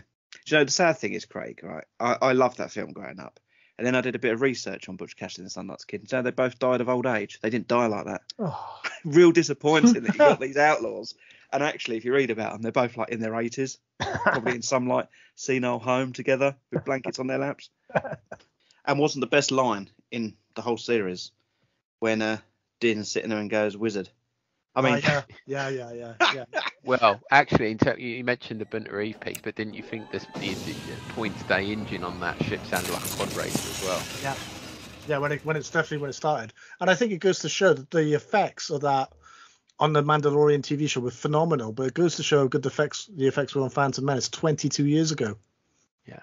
The Jawas are obviously, it's been well documented, obviously carrying that metal bar, don't they? Which is a duplicate of what Han Solo's trying to block the walls in the trash compactor. I did like Pelly's Java talk as well. Oh, about dating one. Yeah. I mean, she was speaking Java. I just made me chuckle. Yeah, brilliant. Well, lots and lots to enjoy in that episode. Right, let's wrap that one up because we've still got 2 to go. So IMDb rating 9.3 out of 10, ranked 2nd out of the 7 on IMDb. Grant? 4.70 out of 5, ranked number 1 on the Facebook page. We are Generation Skywalker. Well, the one that's number 1 beats it on IMDb is only slightly above it. So let's go on to episode 6 then. From the Desert Comes a Stranger, 47 minutes long, debuted on the 2nd of Feb. Director Dave Filoni. Dan, give us a spiel for episode 6. Yes, as alluded to at the start of the last episode, Mando's off to find his little friend. No answers really on how he finds it, but he ends up on a little planet. I don't know its name. R2-D2's there to greet him, and he says he wants to see Grogu. Takes him through the forests, and we find some strange androids that are building what looks like a Jedi temple. And then we cut across to see Luke Skywalker back with baby Grogu meditating. Baby Grogu, as normal, is looking to eat and is trying to use the Force to put a frog up towards him so he can eat it. So I think Luke decides to show him what he can do with the Force and lifts all the frogs out of the pond, drops them back in, and decides to go for a stroll with Grogu. Tells him a bit about Yoda, does a bit more Force training with him, running through the forest with him on his back flipping, climbing up through trees, and then Ahsoka appears to Mando. Mando says he wants to see the child. She's telling him all the reasons why he shouldn't and what he's gonna do to Grogu if he does, and persuades him to leave. But when he leaves a gift for Baby Yoda. Grogu continues his training. You get to see a Force training ball in action. You can see his powers are getting better. Ahsoka and Luke say their goodbyes to each other. Luke then decides to give Grogu a choice. He can see how much he's missing in Mando. Gives him the choice to take Yoda's lightsaber, so we get to see Yoda's lightsaber, or the gift that Mando left for Baby Yoda, which was a Beskar vest, and we leave Grogu and Luke at that point. Cut back to Tatooine. Mando arrives there.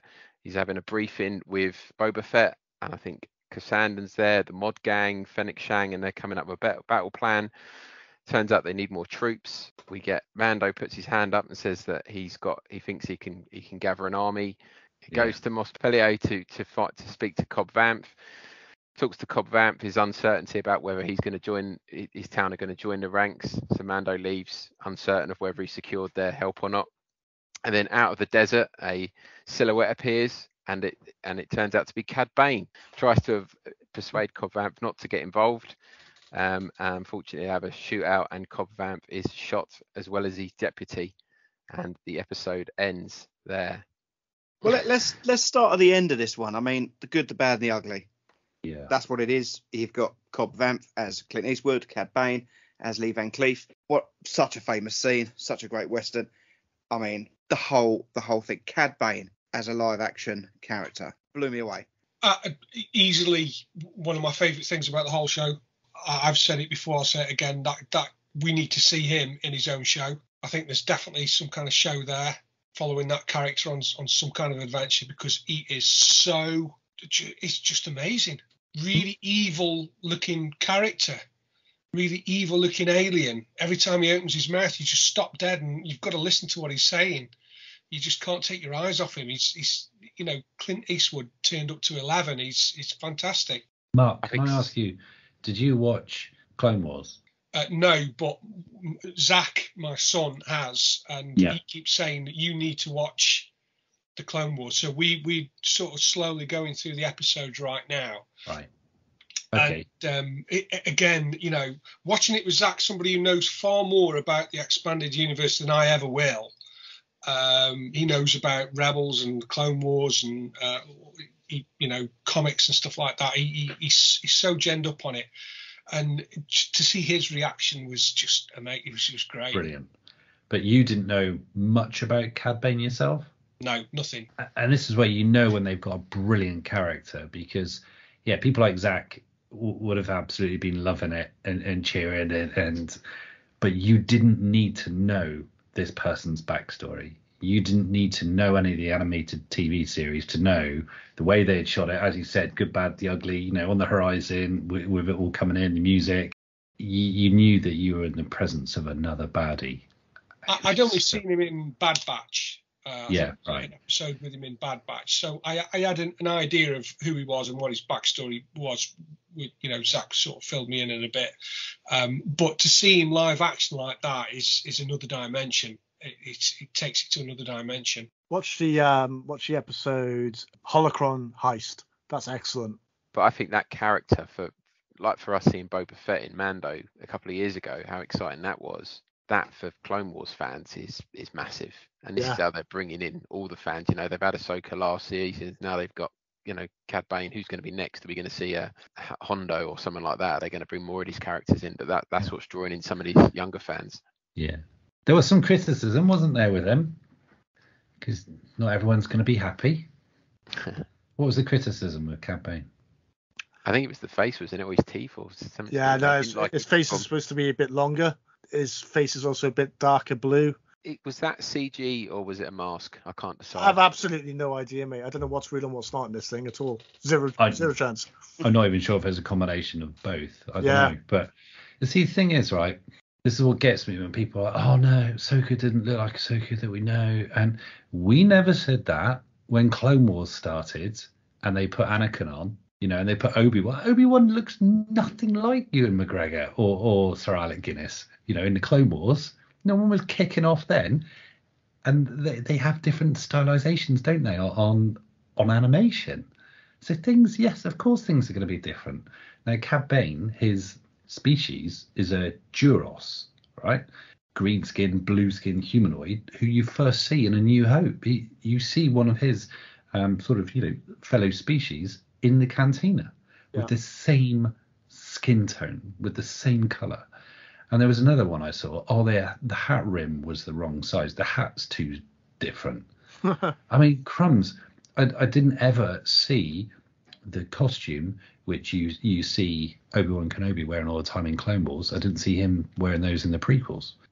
Another excellent part of this episode. I know we haven't even got to Luke Skywalker yet, but to have everyone's favorite child genocide, Order 66, referred to, that was amazing. From Grogu's eyes. Yeah. So he was obviously there. I know. Hopefully they'll expand on that as well. Well, he says, I'm sure one of those troopers, there he is, get him. I haven't put the subtitles on, but I'm sure they spot Grogu, and as they approach him, then he wakes up. So I think. How far has Luke come on?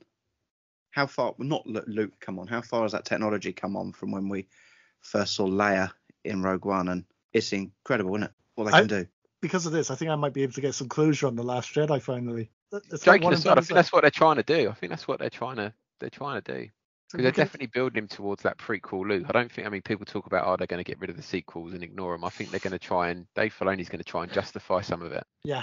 In terms of the technology, I think, I can't, is it the face morphing technology, the deep faking? There was some guy on YouTube that Lucasfilm employed who basically took the original Luke that they did for the Mando finale and did it better, and they ended up giving him a job. So he's the guy that did a lot of this, is my understanding. Yeah, he did everyone better. He did Tarkin better, Leia.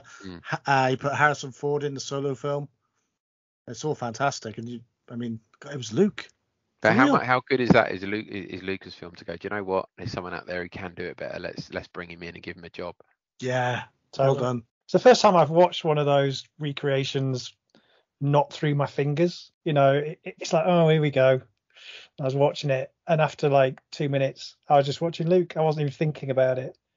It's the uncanny valley, isn't it? What they call it, where it's just your brain's going, something's not right, but this, not much of an uncanny valley there. No. There's a few shots, but even then, it's because isn't it? If you didn't know any better and you just watched it, you could watch Return of the Jedi and watch that if you'd never seen either before, and probably not see there's anything off. It's just his haircut, isn't it? Yeah. Was Luke's hair really that bad in 80s? Yeah, it was. There's just something very heartwarming about the whole thing, about looking at him. It's comforting for us, isn't it? It's almost like that comfort blanket that you just see him and the familiar character of R2-D2 as well. That whole thing, very familiar, new, but then spun in with, oh, he did that with Yoda. Oh, he did that with Yoda. That little flip, that little trick. Oh, that's new. Yeah. It was so well. I loved it when they were walking along and he was using the Force to kind of lift him along with it. Oh, that's brilliant. Yeah. So what's really nice as well is Mark Hamill was there for that, and he was showing the guy, the stand-in guy, the posture, how to move around, how to move his body, how to move his weight around. So I think that really helped as well, because to me it felt like Luke Skywalker completely. Was it the same guy that was the stand-in in The Mandalorian? Yeah, he's the X-wing pilot as well. Yeah. Max Lloyd Jones. Yeah, that's it. I love that, having that. Mark Hamill obviously feels like he's welcome back and can be invested into it. I thought even the dialogue in that, it was very Luke, very Star Wars, very Yoda in a lot of ways, and seeing him trying to pass on what he learned from Yoda to essentially another Yoda, it just felt great. And when he's running through the forest flipping, and then he climbed the trees and was telling him to open himself up to the Force, it just felt right. Craig, here's one for you. Is that the same rucksack as the one he had in Empire Strikes Back? It wouldn't surprise me. I'll tell you what it isn't. Everyone online was going, oh, that's the training ball that Luke trained with on the Millennium Falcon. But that's nonsense, because Finn finds that on the Millennium Falcon, doesn't he, in the sequel? And he throws it away. Exactly. It says loads, doesn't it? Yeah. So that's the difference. Let's just clear that one up. So it can't be the same thing. I think while it provided lots of nice, nostalgic, warm and fuzzies for us with Luke and the Yoda references, they didn't waste the opportunity of him and Ahsoka either. Yeah. And the interactions with that. I mean, I watched the Clone Wars. I wouldn't say I was hugely into it. I only watched every episode once, but that gave me the feels. So much like your father. All those little moments and those little looks, just lovely. Do you think when we get the Ahsoka series, we're gonna see that initial meeting where she tells Luke who she is and her relationship? Oh yeah. And the reaction to that, because that's kind of we always want more. That's what I wanted to hear, that conversation where she gets to tell Luke what Anakin was like before he was Darth Vader. Heard things he'd never heard before about him, and just to get that knowledge. Yeah, it was interesting bringing in that Jedi morality as well. Of like, are you doing this for you? Are you doing it for Grogu? I love that. It's like, this is really well written. Like, why is his intentions? Is it the right intentions? And I think that's very sort of Lucas. I want to give him this. Why? So he will remember you. No. As a Mandalorian foundling, he should have this. It's his right. So the chainmail tunic, Beskar chainmail tunic, is that a nod to Lord of the Rings? Mithril silver. Yeah, I thought that. Yeah. It's quite blatant if it is, isn't it? Just seems like an odd choice. It's too on the nose for it not to be. Yeah. Maybe he's got a quest to go on. Yeah, I'm sure the original idea was to give him a stupid little Mandalorian helmet, but he looked daft in it, so they best. His ears sticking out. Cut 2 little holes for his ears. I reckon you can make that work, Craig. I do. Do you? Yeah. You've already mentioned the Untouchables, Grant. This was where we saw the scene kind of mirroring the Untouchables, didn't we? With the bombing in the bar with the little girl in Untouchables picks up the bloke's suitcase. She runs after him. So you forgot your bomb explodes. Same with this one. The bar droid, you forgot your Camtono. Bar explodes. I mean, they're like for like again. Yeah. I mean, Craig's going to have a field day putting these images together of both scenes. I mean, there's so many of them. It's going to be like a full-on documentary, isn't it? But you're going to help me, aren't you, by finding all this material? Absolutely. I'm just going to stitch it together. The good news is Max Rebo wasn't in there. Correct. And they did the establishing shot to show that he wasn't there as well. Gutted though, Gossip Whip is gone. I really like that. Oh, yeah. Gutted. What a Do you great know what? character. The Twi'leks in there, all of them, even the male one, they're just, it's just craziness. Really hot now, yeah. Yeah. They are one sexy race. Has it ever been explained how the Twi'leks are different? So you kind of get your Bib Fortunas and you get the characters that are in that Prison Break episode that have all got sharpened teeth and different multicolours, and then you go to somewhere like the Sanctuary and they all look really really pretty, and you've got the mayor's Major Domo running around, he's speaking politely, but yeah, there seems to be two breeds of Twi'lek. I suppose, Dan, where that comes from, I mean, the ones that look pretty, it's like if you took England, the southern ones would look pretty and the northern ones would look like they've had a hard life. That's kind of how it works. Oh, dear. Hey, Mark. What are you trying to say? You just because your hair's not as clean and stuff like that up there, it's just a harder life. They don't go chiseling their teeth though, do they, and making them sharp? They do sometimes, mate. We have got black teeth. And just mentioning, isn't it great to see the old ice cream maker? I mean, there's such a following for Wirro hoods. You see them at celebrations all running through. And we've now seen it in Mandalorian carrying the Beskar, and we've now seen it carrying spice in Book of Boba Fett. I mean, just another little nod to something that's popular. A Camtano, is it? Is that what it's called? Camtono. It's spelled Camtono. Right. Okay. I tell you what shot I really like, we haven't mentioned, is when the Mando is flying from Jabba's palace out to visit Cobb Vanth, and he flies over the sandcrawler with the Krayt Dragon skull on top. That's brilliant. That's apparently the Krayt Dragon that was killed in Mandalorian. Makes sense. And if you then, when they then go to Freetown, decorating the inside of that cantina there is the Krayt Dragon's ribs of the son of Krayt Dragon. Yeah, that's amazing. I saw that. It's so well done because that's really subtle, isn't it? On top of the sandcrawlers, obviously very in your face. But I spent hours trying to figure out how they got that skull on top of that sandcrawler. I tell you, I still can't figure it out. There you go. Right. Okay. Let's move it on from this. This was number 1 on IMDb, 9.4 out of 10. So only just slightly better than number 5. Grant. Okay, this one 4.5 on the We Are Generation Skywalker Facebook page. It's number 3, just behind number 2. Okay. Right then, let's move on to episode 7, In the Name of Honor. 59 minutes, the longest of the lot. Debuted on the 9th of February. Director Robert Rodriguez is back for his 3rd of the series.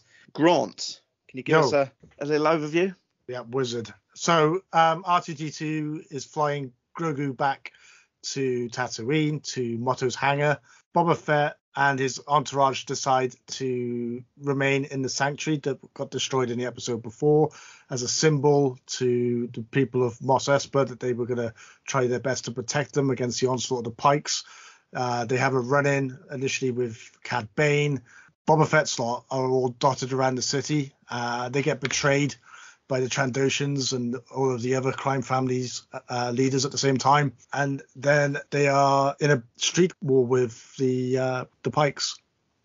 They get the better of the Pikes when the people of Freetown turn up, and then the Pikes unleash 2 Scorpionic droids onto Boba Fett and Din Djarin and the rest of the team. Boba Fett flies off, picks up the Rancor to destroy the 2 droids, and then gets into a 1-to-1 battle with Bane, in which he doesn't kill Bane, and Grogu's then reunited finally with the Mandalorian, and the Mandalorian can see that he's taken the chainmail armor. Fennec Shan has left to find out where the heads of the families are staying, and the head of the Pike Syndicate, and she takes them all out because she's a master assassin. Everyone is now happy with Boba Fett. Boba Fett's walking around the street handing out fruit like at the end of The Godfather, and then the season ends with Grogu and Din Djarin in the M1 Starfighter heading off to Mandalorian season 3. Oh, there's also a cutscene as well where Cobb Vanth is getting fixed up by one of the mods. So, as a finale, what do we think? This came under a bit of criticism online as well. I think a lot of people were saying that you've got these 2 great big Scorpionic Annihilator droids and no one's getting killed by them. They're all just running away and avoiding everything. And I think that was a bit of they were saying some of those peripheral characters, some of the kind of mods that weren't the main character, they could have quite easily been shot. True. You just want to shoot the mods. A few of them did get shot. A few of them got shot. There was the guy in one of the scenes when they were like hiding behind a load of stuff. He got taken out. So not really many though, considering how dangerous those things were. But do you think there's also an element here that you see the finale for episode 1 for season 1 Mandalorian? We're like, wow. Finale for season 2 Mandalorian. Wow. And then we get our hopes up. And I had heard so many people saying ridiculous things. Oh yeah, Han Solo's going to be in there. We had Luke Skywalker in that one. Oh, I know Han Solo's going to be in this. We're going to have that. We were all probably secretly, or not even secretly, we were all probably thinking that the Tuscans were coming back. So because they can do so many things now, I reckon our imagination was getting carried away with us. And we had already sort of got our own finale set up in our own mind. I watched it 2 or 3 times. I really, as a kind of action set piece, cinematically, I thought it was brilliant. The special effects were great. Scorpionic droids, they were pretty flawless. Giant droidicas with a big shield, and then you kind of read up on them and you find out that they were Clone Wars concept art that Doug Chan did, 20 odd years ago. That's been kind of reinvigorated. You've got a Rancor flying around. I just thought, brilliant. Grogu and Mando getting reunited made my chin tremble a little bit. I thought that was great. Seeing Boba Fett and Mando back to back fighting, rocket packs out. I just thought, it's brilliant. Here's a question for you, and I'll throw this in now rather than the end, just because I don't want it all to go flat. Did the Mandalorian didn't need to be in this episode? He didn't need to be in any of the series, really. No, and this is where I question it, right? So, in episode 5, 6, brilliant. Yeah, he has his interactions with Grogu. He gets his new starfighter, brilliant. That's all great. When you think about what Din did in this, he ultimately got some folk from Freetown. Yeah, okay, the Freetowners turned up in the end. Who's to say that they wouldn't have turned up anyway? I don't know. So there's that. He kind of took down one of those big droids, Scorpion droids or whatever, by ultimately putting his dark saber in it and chopping off a leg. But then that was ultimately taken out by Grogu. He laid on his back quite a bit. He got shot at quite a bit, and he tried to unsuccessfully ride the Rancor. Apart from that, what did he do? Did he actually drive the episode forward? Did he help the victory? I don't know. He looked cool. He was there so Grogu could be there. Yeah, exactly. But that's my point. That we all loved seeing Luke. We all loved seeing Grogu. But if we hadn't done, we would have seen them in we would have seen them in Mandalorian season 3. And by not having the distraction of Luke, not having the distraction of Grogu, maybe the people would have taken to the entire series a little bit better, because they're like, oh, we're back to this now. Whereas if you've never got, absolute cordon bleu steak on a plate, you're not going to miss it. I don't know. I just think in some respects that whilst I loved it, this is Jez, massive fan of the series, but just looking at it objectively, did he need to be in it? It's one of the big criticisms, isn't it? I think, what they did with all of this is they took the Boba Fett character and they split him down the middle. So you've got the taciturn, efficient Boba Fett, became the Mandalorian, never saw his face, had the swagger. And then the older Boba Fett that we see has more to do with the Daniel Logan Boba. Yeah. You sort of, he's more of a continuation of that character than he is the original trilogy Boba Fett. So I think in how this has played out, having both of them in that fight was, in a way, both sides of Fett.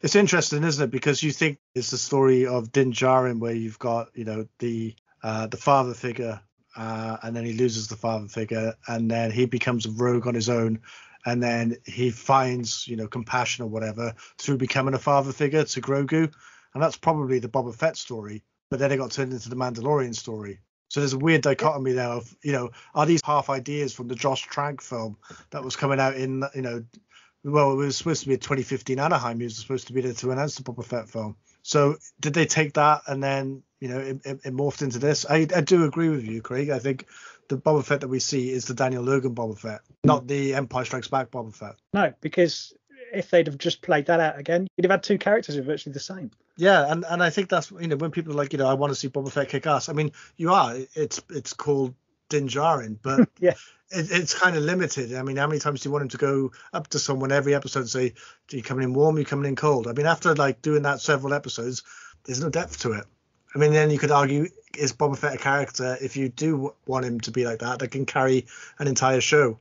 I think if you were to take that Boba Fett in Empire Strikes Back, I think that's what the people that are criticising it wanted. I mean, in terms of wish fulfillment, that's what I thought we were going to get some of. I thought there would have been more flashbacks. I thought we might have seen, Boba Fett travelling to Jabba's palace with a hand in carbonite, and maybe regretting doing it. I don't know. It's just, there was all sorts of ways it could have gone, and you play out this in your head, didn't you? We've been doing it for 30 odd years with Boba Fett. He's one of those characters, isn't he? But yeah, I mean, as a show, I think where it fell down a little bit for me was the protagonists, and they've put the Pikes in there. We've seen them in Clone Wars, we've seen them in Solo a little bit, but it just felt like there wasn't a big bad until Cad Bane kind of showed up as a bit of a, not an afterthought, but he was kind of the face of the Pikes, wasn't he? Boba Fett never actually really faced down against the leader of the Pikes. Cad Bane was there to do that, but it just felt like there should have been more of a threat that was visible rather than this kind of whodunit scenario. This is the problem with all of the Mandoverse. You've got the Dark Troopers, you see a bit of them, they're gone. You got Moff Gideon, you see a bit of him, he's gone. You see Cad Bane. The best thing about Star Wars was the Transformers cartoon where it flipped from Autobots to Decepticons. That's the real Star Wars, where you get both sides of the story. With this, you just at the very 2 episodes before the end, it's like, oh look, Dark Troopers, oh no, they're gone now. Oh look, Cad Bane, oh no, he's gone now. But even with the Mando series, it's more like serialized TV from the 80s, isn't it? It's like an Incredible Hulk or a Knight Rider where he goes from adventure to adventure. So you've not got that same protagonist every week. It was always someone different. There was kind of an overarching bit there, but with this Boba Fett series, it was a through line, and it was a continuing story week on week where it wasn't entirely clear. And I think that's where people watching it week to week were getting frustrated. I think watching it as a whole now, it's a little bit different, but when you were watching it week to week, that's probably where some of those lower scores came from.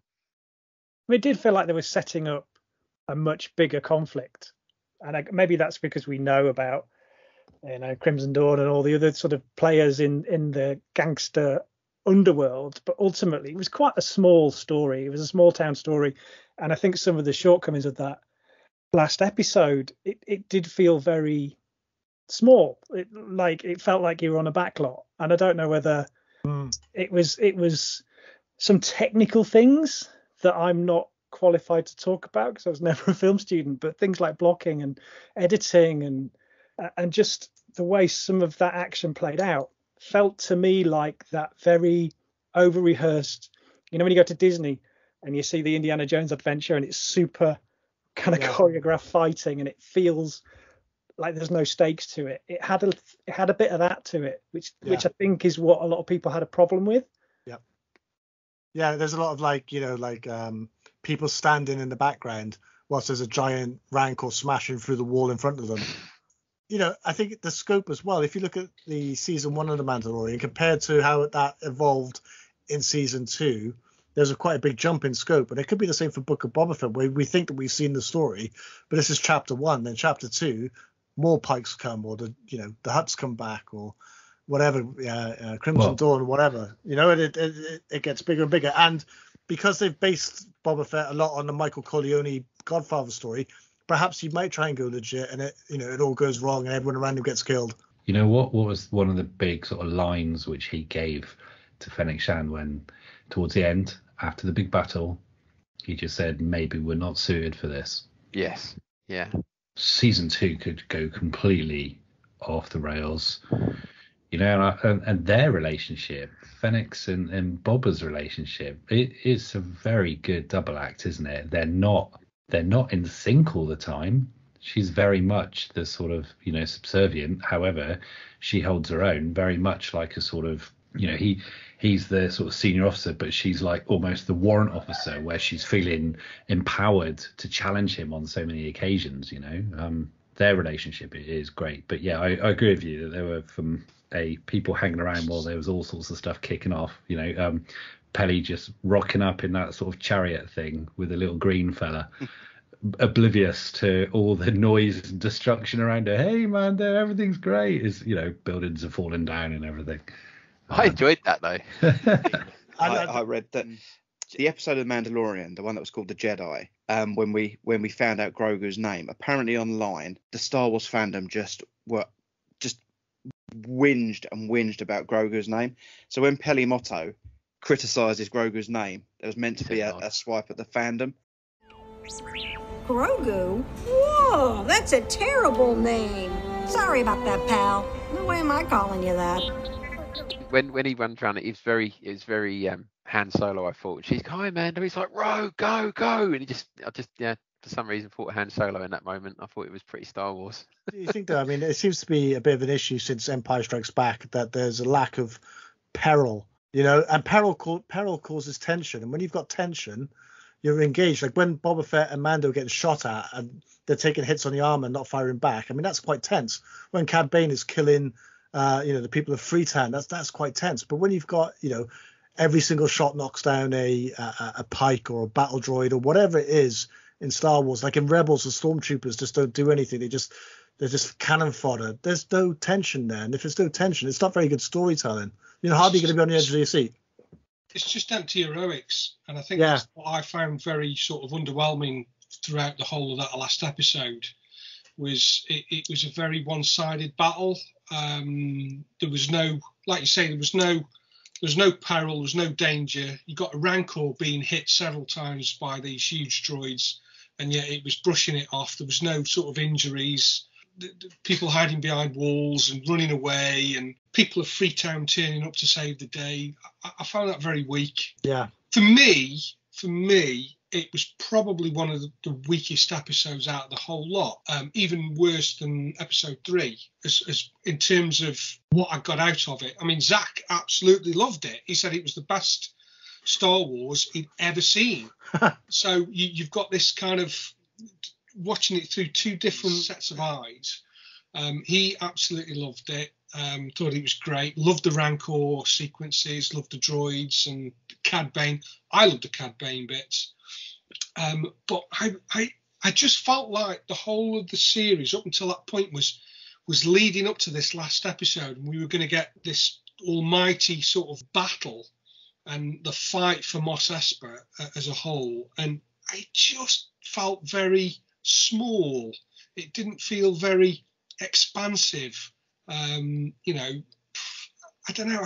I felt very sort of underwhelmed by it. Got this galaxy-wide organisation, the Pikes, are you going to give up after that little fight with 20 odd people and a couple of Mandos? You just send a bigger army, and if you've got that much money riding on drugs, essentially, you're gonna go back.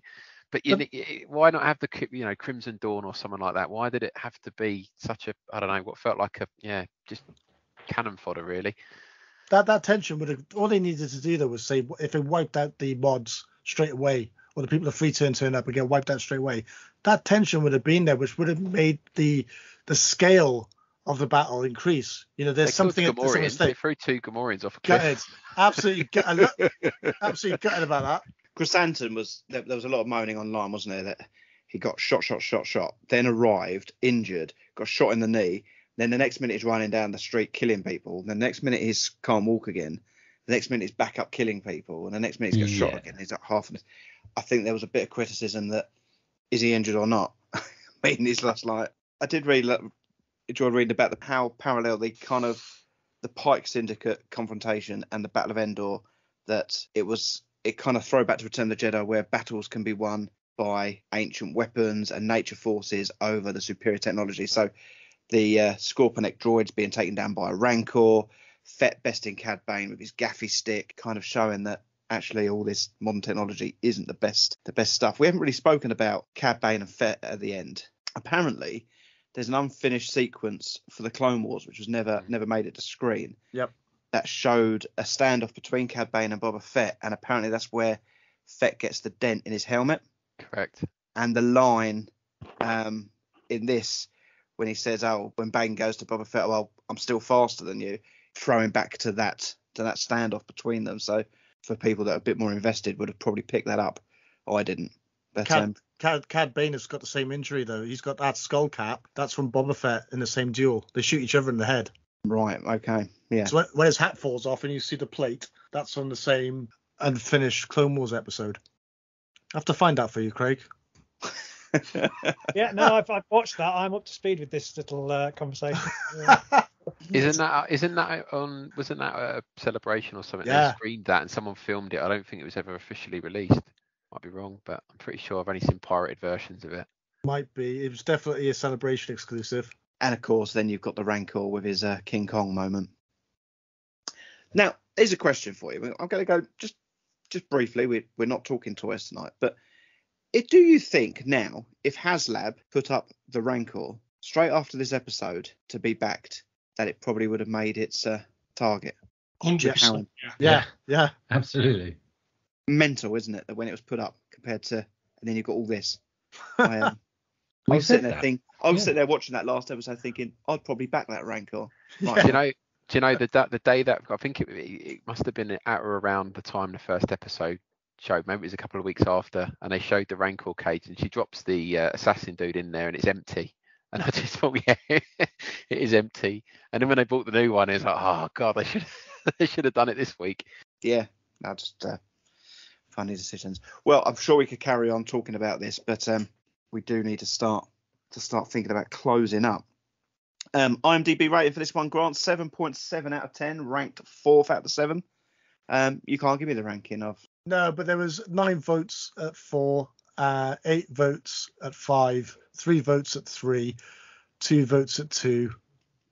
Well, boys, let's just have a quick go round here. Your rating out of 10 for it, and maybe just a brief conclusion for you. So I'm going to go in a certain order here. So Dan. I am going to give it overall, I'm going to give it a 7 out of 10. There's lots that I like. There was some of the structure of it I'm still not sold on, and it didn't finish the strongest.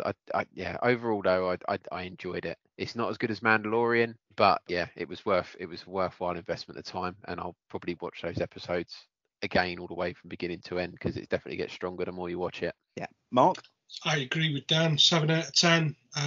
Ending let it down. It could have been a good 8 or 9 possibly if the ending had been just a bit stronger. It was that last episode that really sort of tailed it off for me, really. Yeah. Jez? Yeah, 7.5 maybe. Definitely in the 7 ballpark. I agree with the other two. Craig? Yes, I'm going to go 7.5. My wider context for enjoying any Star Wars story is all of the expanding universe novels I've read in my life. So to get Star Wars of this quality It's always going to be up there for me. Grant? 8.5 for me. So some of the finest Star Wars, definitely, that Disney's come out with. And I wish they just give the keys to the castle to Favreau and Filoni. Yeah, totally agree. I would have given it 8 out of 10. I think there's lots and lots to enjoy here on repeated viewings. I must admit, actually, I'm gonna read out a good friend of ours, Lee Bullock, wrote an interesting Facebook post after the last episode, and it's only a couple of lines, but I do think it kind of sums up the Book of Boba Fett. He said, "For all its occasional tonal incongruency and uneven pace, I still like the Book of Boba Fett a hell of a lot, and I love the redemption of Boba Fett. Star Wars is nothing if not about redemption. It's not perfect, but it still takes me to the place where Star Wars at its best takes me. Solid 7 out of 10 from me." And I think he's probably sums it up, you know. There is bits that could be called out, but I think overall it done a good job, didn't it? Yeah. I mean, you start off with a blank piece of paper, yeah? And they've made this from that blank piece of paper. And it's so layered in so many different areas, from a cinephile point of view, from a making of a film point of view, essentially from a Star Wars lore and a myth-related point of view. I think they've done a hell of a job. I think, Grant, I'm going to have to disagree with you on one point you've made there in the fact you said they start off with a blank piece of paper. I think exactly the opposite. I think they've got a whole raft of paper full of information and full of backstory and things that boxes they have to tick. Yeah, interesting. They've still managed to come up with what they've come up with. So in those terms, we agree on the end result, but I think the start point is where I would differ. In the same way, the prequels, you know, they've already got all this story sorted out, and they've got to make everything fit, and that can be a real pain in the arse. And with Fett, yeah, okay, so we only had 4 lines in the whole of the film. He only had a tiny bit of screen time, but there's all of this kind of imagination and backstory, comics, universe behind that character, that they've got to kind of siphon that out and filter the best bits to come up with what we've got on screen. I think they've done a great job. So we agree, but we don't agree. No, fair point. I think that's actually right. I agree with you on that now, mate. We're living in a world now where we're going to get these series annually. How mad is that? And not even, well, more frequently than that. It's just nuts. We've got to that point in our lives, you know, we never thought we'd see it. We're getting this quality of televised Star Wars, not even having to go to the cinema to watch it. We can watch it in our living rooms on a Wednesday morning at 8 o'clock with a cup of tea and a bacon sandwich. Star Wars on TV is fantastic. Yeah, it's a shame that we haven't got those movies to look forward to and queue up to. But I mean, this year we've got the Bad Batch season 2 on May the 4th. Obi-Wan Kenobi, Andor, Mandalorian season 3. Am I missing anything else? No, May 25th though for Kenobi. That's been announced. Yeah, I mean, it's an extraordinary amount of Star Wars. It's amazing. I so cannot wait for Kenobi. There's one thing, you know, you're talking about Favreau and Filoni. You know, Favreau did Lion King reboot, didn't he? And the episode 6, when you've got Luke climbs to the top of the tree canopy with Grogu, and he's talking about balance, and he's looking out. It's almost like Mufasa's with Simba looking over the savannah, where he's like, all this is mine, you know, all this is yours, and they're just having a bit of a philosophical chat. To me, that was Favreau's point on the Star Wars universe, balance and everything else. You say about, you know, it being in good hands. It totally is. Look, the wide world exists in balance. Feel the force all around you.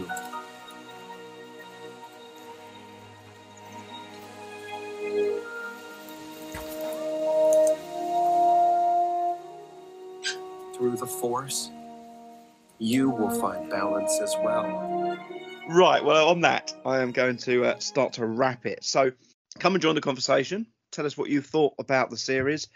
Come over to We Are Generation Skywalker on Facebook, and of course Generation Skywalker, where we send out our updates for shows and things when being released. Check out Twitter and Instagram. Just search for Generation Skywalker. Go over to YouTube. I've got a feeling this is going to be a banging enhanced here. on this one. Again, just search for Generation Skywalker. Hit that subscribe button. Don't miss any of our videos. But this is one to watch with a video, I think. You can email us at generationskywalker@gmail.com. And, of course, you can head over to the website generationskywalker.com, where you'll find links to everything we do and also some blog posts over there. Boys, great to be recording. Great to jump into that. But it is for the show. Goodbye from Dan. Goodbye. Goodbye from Craig. Cheerio. Goodbye from Mark. So long. Goodbye from Jez. See you next time. Goodbye from Grant. Wizard! I knew you were going to say. That's why I left you to laugh. And it is good night from me. And we're Generation Skywalker.